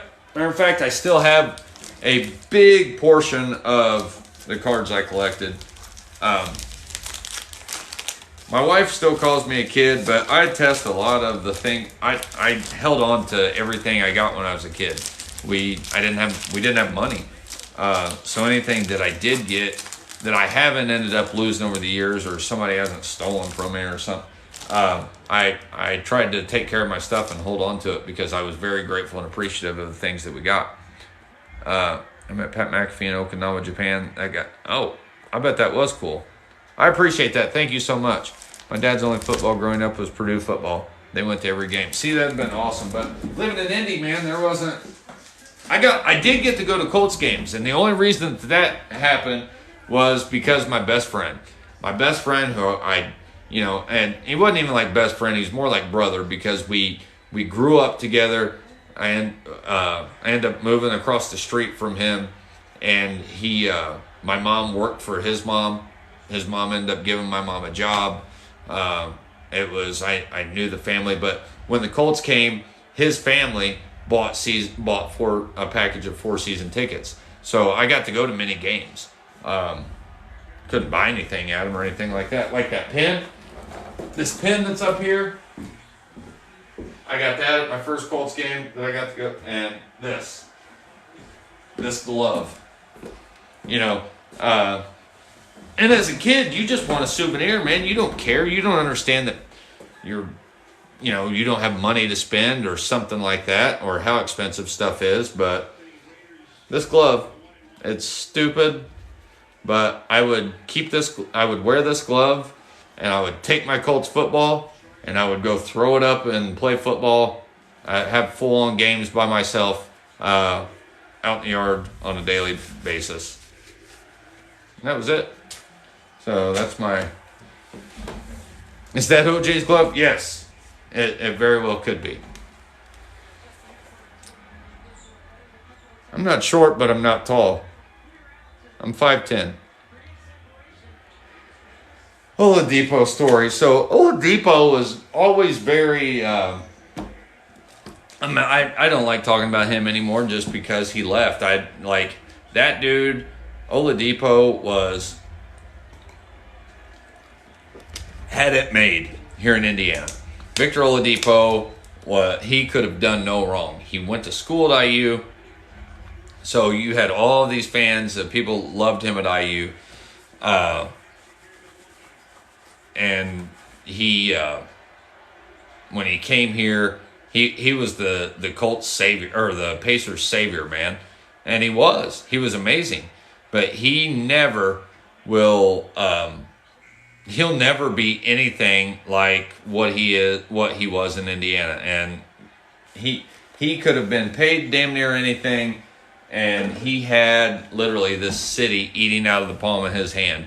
But one story I will tell is when he ripped his leg apart. That was yes, I was born in Indy. That was one of the grossest injuries that I've ever witnessed. I worked that game, and we were having an amazing season.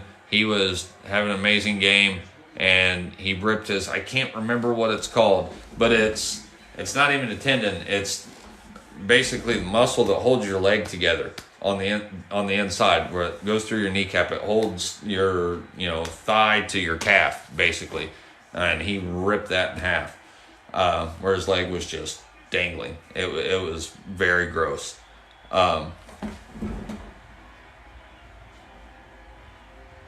Close game. Colgate, Wisconsin. But anyways, no, there's a name for it. I don't know what the hell I did with my phone. I'd never heard of it. Put it that way. Everybody had to look it up, and I watched like a full, the trainer showed me like a full video explaining what exactly it was.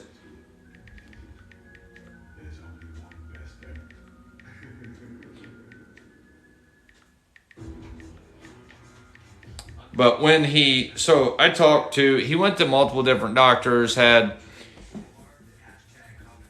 Kevin Ware injury did happen in Indy. I wasn't working that night, though.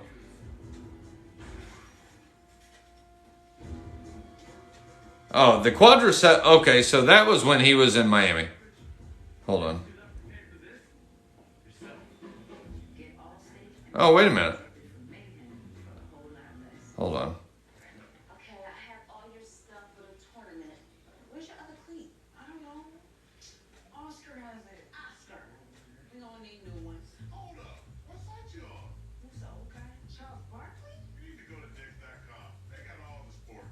It was called something else. Anyways, I don't see the name of it.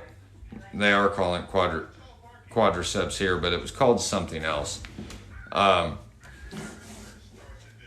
anyway, when they did that, one leg is stronger than the other. I have some hypertrophy in one leg than the other. That's funny I'm reading this because I haven't followed. I didn't know he had another major... I didn't realize he had another major injury to his knee, because I knew. So when he comes back after he had the surgery and all that stuff, he came back, set the bench so he'd sit and shoot the breeze. He wasn't a real talkative guy.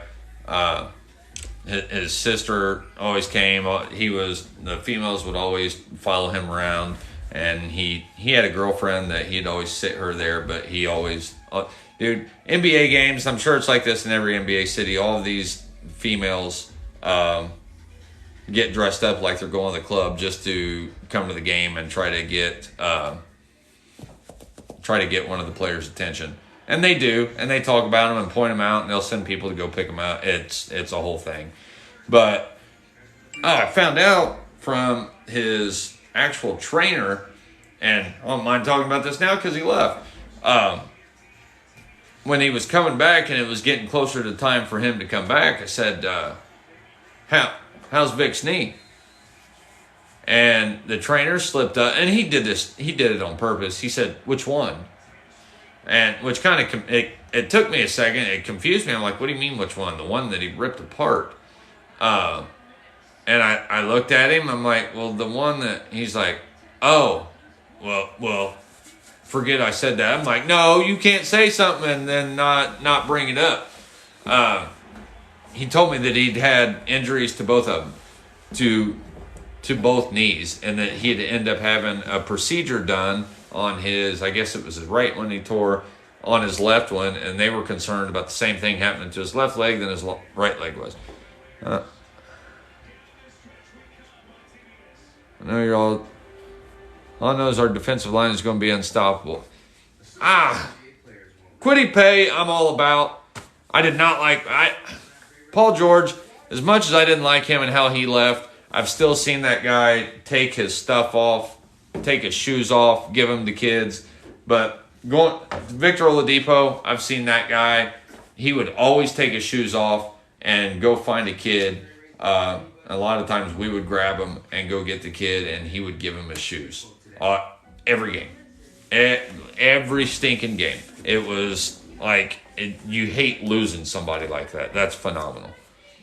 Paul George, same way. I hated how he did.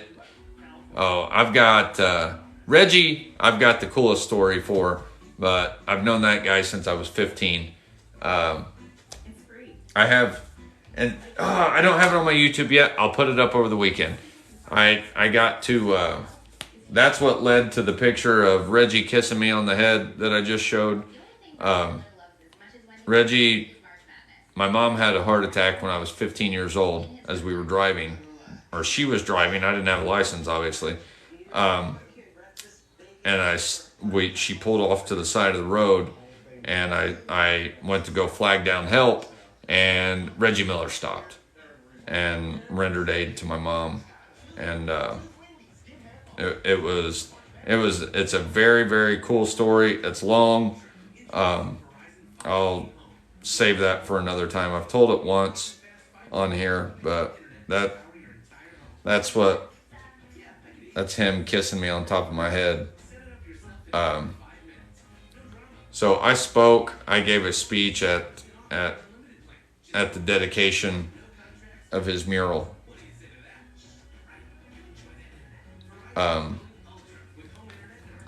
So yeah, anyways, hell with it. I'll go ahead and tell it. So, like I said, I'm 15. I don't have a driver's license, and I'm decked out in Bulls gear. This is not really relevant to the story, but it kind of is, because I was decked out in Bulls gear. It was 1992 is the year, to paint the picture for everybody. And please follow up. I'll post this on YouTube. I'll post my speech because it's like 8 minutes long. The speech that I give. And Donnie Walsh, the GM of the Pacers, the former GM of the Pacers, introduced me, which I thought was, as a fan, was pretty stinking cool. But anyway, so we're driving down the road. This is the east side of Indianapolis, on a road called Pendleton Pike. And we're driving. It's my mom and I. My mom raised me as a kid, and it was just the two of us. So she was everything to me, obviously. And it's like 2 o'clock in the afternoon on a Saturday, and we start to pull over at the side of the road, off the road. And if any of you are familiar with Indianapolis, this is right just east of Post Road. We start to pull over, and I'm like, I look at her, I'm like, what are you doing? And she doesn't say anything, and she brings the car to a stop. I'm like, what the hell are we doing? And I'm like, what is wrong? And she's got this like confused look on her face. I said, what is wrong? And she said, Richard, I don't want you to freak out, but I think I'm having a heart attack. And this is 1992. I'm a 15-year-old kid, no cell phone. This is before cell phones. So, and where we were, there was a gas station probably 3/4 of a mile away. Nobody's standing around, or there's no place I can immediately go to get help.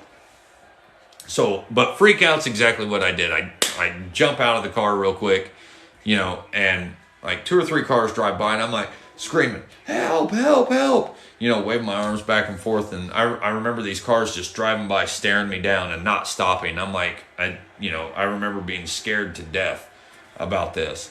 So in my head, I remember thinking, I'm going to stand in this road. Somebody's stopping, or they're going to run me over. I need help.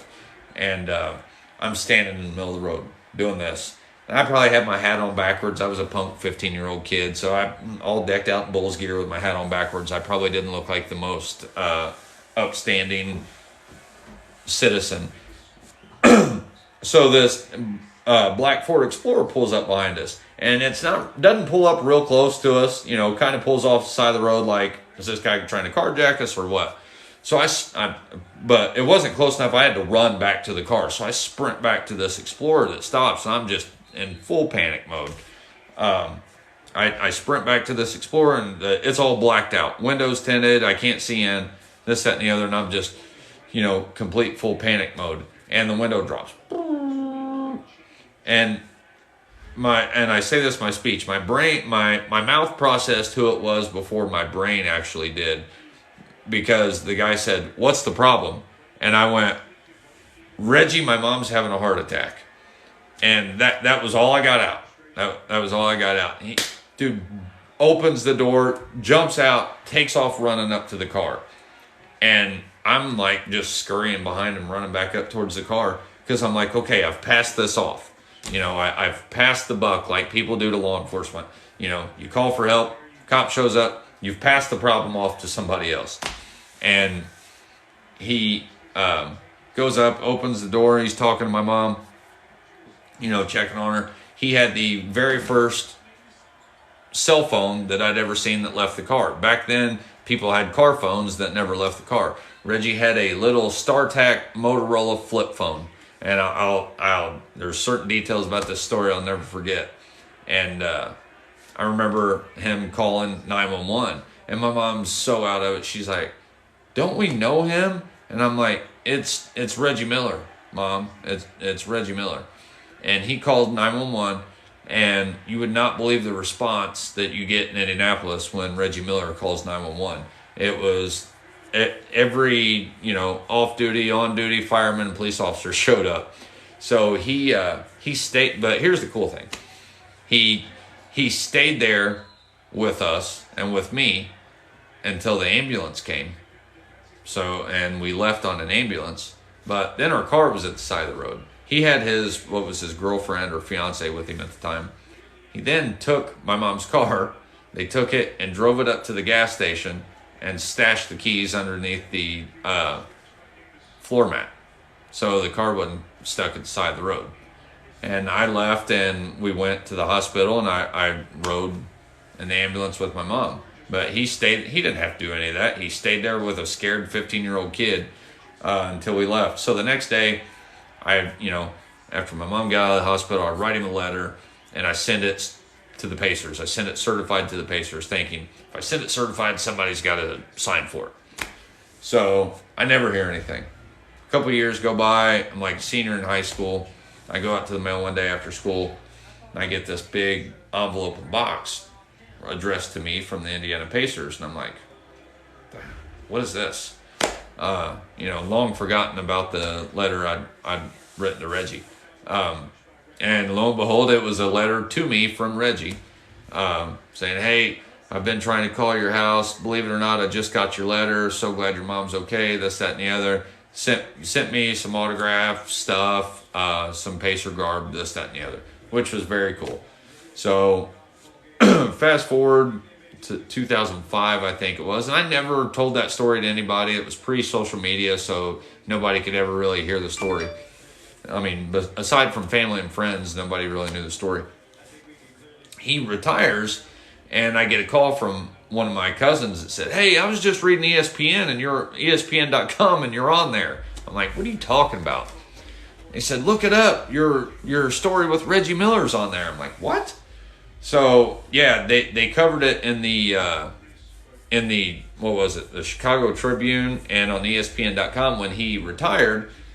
They said the Reggie Miller that people know, but I think it was Chicago Tribune, and you can probably still find it, attested him to, like, he was this bad boy basketball player, but it was showing, they said, "Oh, he's really not as bad guy as he is. He helped save this woman's life and help this 15-year-old kid save his mom's life on the side of an Indianapolis interstate." And ESPN put that in the article. So that was pretty cool.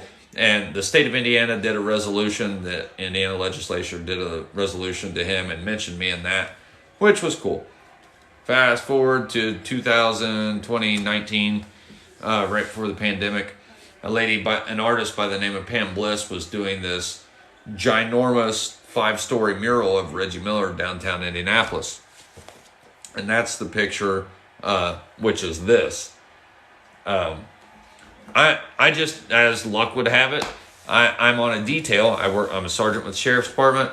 I'm detailed at this intersection closest to this building one day. There was a parade or something going on downtown, nothing out of the ordinary.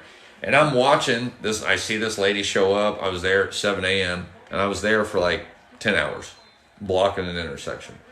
And I see this lady show up. She gets this lift, and she gets the lift up, and she's up painting. I know it's the Reggie mural. I knew they were doing one, and I didn't know where it was. So that morning I pulled up. I'm like, oh, there it is. That's awesome. Because I've always had like a connection with Reggie over the years. We talked and met a couple of different times at a game, and then we talked at a bar and just some other, places like that where he's always, hey, how are you? This, that, and the other.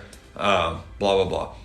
So anyways, this lady comes down, she comes over to ask me a question. I'm like, you're the artist doing this? And she shows me what the mural was going to be. And I'm like, that's awesome. I think a lot of that guy, I think he should have a statue outside of Banker's life. And then I told her the Cliff Notes version of the story, like I'm telling you all. And she's like, what? And as I'm telling her this story, like wrapping up, she's like, that's unbelievable. She's on her phone, and then her eyes get real big. She's like, Reggie just responded to my message and said that story was absolutely true and to tell you hello. Her eyes got this big. She just like completely geeked out. I'm like, yeah, I have no reason to make this up. She's like, is there any way, we're doing a dedication when I finish this, is there any way I can get you to come and speak? And speak at the dedication of this mural. I'm like, yeah, that's not a problem. She's like, Pacers are going to be here, the cheerleaders are going to be here, this, that, and the other. It's going to be a media event. Would you mind doing that? I said, I don't mind at all. And it was a work day. I came down at like noon. It was like a, noon, 1 o'clock deal that they did to dedicate the mural. He couldn't make it that day because he had to be out of town for a game for TNT. And my mom passed away in 2001. You guys will have to watch my full speech on YouTube when I put it up if you care to. But people were crying, like, because I got emotional during it because I talked about my mom and it started snowing while I was talking. It's kind of cool. But Donnie Walsh, like I said, announced me and brought me up. And then I told the story. Reggie couldn't be there, but he was there. He had a taped statement. So, like, the next day, or I get a message from him later on that night. He's like, dude, I heard you killed it today. That's awesome. Great job. Very proud of you. Blah, blah, blah, blah, blah. Like, sweet. He's like, I'm so sorry I couldn't be there. I get a message from him the next day. He's like, hey, I really feel horrible that I couldn't be there. I've got a day that I can come to Indy next month. Would you be willing to meet for lunch? No, Reggie Miller, I'm not meeting you for lunch. Of course, I said yes. So I went down, and me, the artist, Pam Bliss, and the building owners all met for lunch with Reggie, hung out, took pictures, that sort of thing. And that's where him kissing me on top of the head, that's why that was an impromptu thing. As you can see, he just kissed me on top of my bald head, and we laughed. Because I'm like, it's not every day you get kissed on the head by a goat. And that's us. That was after he kissed me on top of the head. But that was when we met for lunch. I look like these, around these athletes, I look super, super short. But and if you ever get a chance to Indy, come check it out. But like I said that day in my speech, I said this was, a couple things happened that day. One, he helped give me, 4 or 5 years longer with my mom, because she died in 2001, that I might not have had. I don't know how my life would have turned out if I'd have lost my mom at 15 opposed to, what was it, 21 or whatever. It's hard to say how things would have turned out for me. And I wouldn't been able to help her that day, and he helped with that in a big way. And another part of it was I always wanted to be a cop since I was very young, yeah, even younger than that. But that response and all of that and how that situation was handled, and it helped me, even drive and light my fire to want to choose a career in public safety.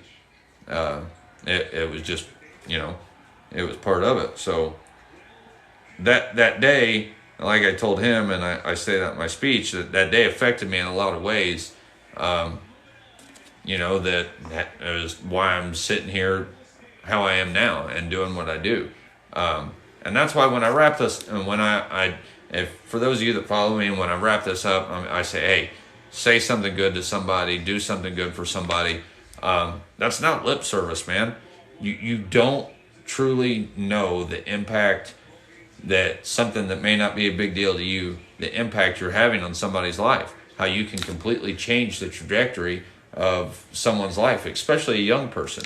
And I've been, I've experienced it firsthand, and that's why I choose to work in a school.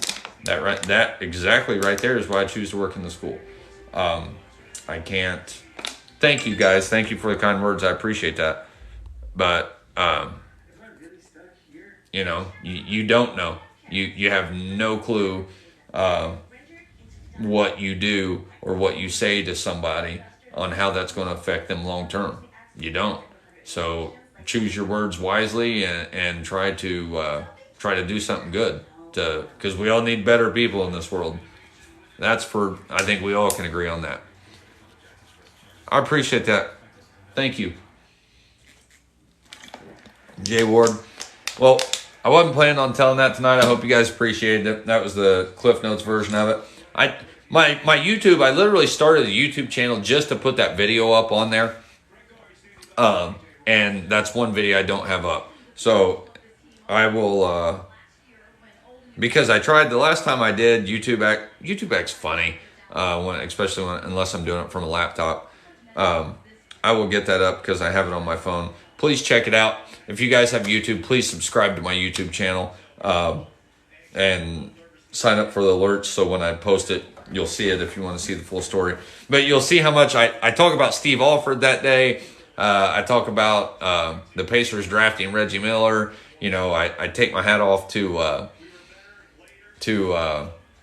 Donnie Walsh and Mark Boyle. The Pacers are there. Baker Mayfield going to Pittsburgh. Yeah, no. Lyndhurst, 7th and 8th grade center legend. Absolutely. Makes sense when you're a cop. And there's a lot of other things that molded me even younger on that I don't.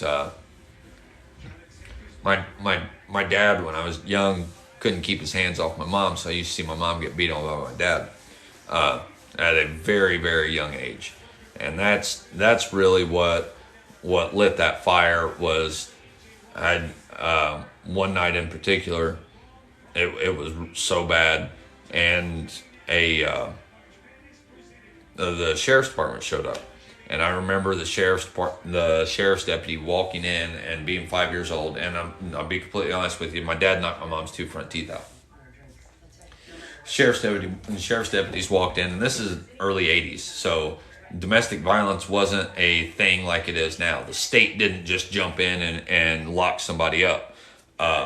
It didn't go down like that. So if the woman didn't want to press charges against her batter her husband, everybody just, police left. Hey, break it up. Will you leave? Will you go somewhere else tonight? Or whatever else. That's how it worked. But I remember the sheriff's deputy showed up that night, and I remember he treated my dad like a little bitch, and excuse my language, and I loved it because when you're that young, you just want to save your mom. There wasn't definitely anything I could do about it, but I remember that guy walking in and taking control. I knew I was safe. I knew she was safe, and I was just so enthralled with everything that it was on. The sound of his duty belt squeaking as he walked through the living room, and the sound of his squeaky core frame shoes like I was showing you guys as he walked through, and I'm like, I want to do that. I want to be that guy because I always wanted to be saved as a kid. I remember thinking that I'm like, I would oftentimes wonder what it was like to live in a normal household, or, with just normal, not without that. Or, friends I would see that had, normal working parents that got along, that didn't live in the turmoil I grew up in. And that night, that sheriff's deputy was my savior. He was. And from that point, I'm like, I want to do that. I want to be that guy. I want to be able to save some other kid, that's similar to me. And I don't think I thought that then. Maybe I did, but I definitely remember thinking I wanted to do that, and that was why. And I never left it. And I may be, a guy that, like, when I was in high school, I would have been voted least likely to become a cop. I really was, because I was angry. I did all of these things. I was wild. I liked to party. I still, when I see people from high school, or I don't do Facebook much, because I don't care to share what's going on in my personal life. That's why we talk about this, and not, hey, I ate a peanut butter sandwich for lunch and my kids are doing XYZ and all of this. You got to keep personal things personal, or else you don't have anything special to share if you're sharing it with everybody else. That's what makes, your family unit special, because there's things that you only shared just with them. But anyways, when I see people from high school, they're like, "You've got to be kidding me." I'm like, I know. But that love for this job and this want to do this job has never died, never gone away. And I've been extremely blessed enough to do it.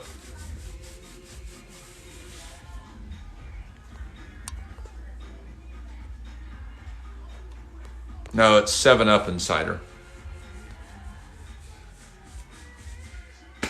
And with that, that'll be a night. Thank you guys so much for the evening.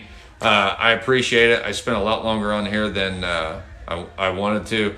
I think Spider-Man No Way Home is probably done and over with. It sounds like it. I don't hear the surround sound anymore, so my wife and daughter's probably passed out.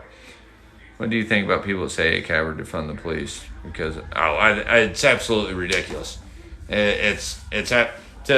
Whether it's what they wear, skin color, hair type, you name it, to judge someone else on the behaviors or actions of a few is absolutely asinine, regardless of what it is. But nobody's going to change that but law enforcement. Coach, I appreciate that, because that you're right. I'm just hoping this other part of that works out. So, guys, thank you again so much. I've completely enjoyed the evening. Way to kick off my vacation. Thank you. I appreciate y'all so much. If there's anybody on here that hasn't followed me, I do ask you hit that plus button, man. You won't be disappointed. You at least, have somebody to point and make fun of when I'm on live or something. So, Baker Mayfield all the way, my guy. So, you guys will probably see me a lot of weird hours on here over the course of the next 2 weeks. But I'm hoping, soon as I hear that Baker has a destination, we will go live, especially if it's here in Indy. Unfortunately. Yeah, and you know what? I've seen some of those too, and it blows my mind, because I've honest to God, I've never, in the course of 13, 14 years, whatever it is, I've never experienced anything like that. And I tell people all the time, I'm like, every department, every state is different, every city is different, every county is different, every town is different.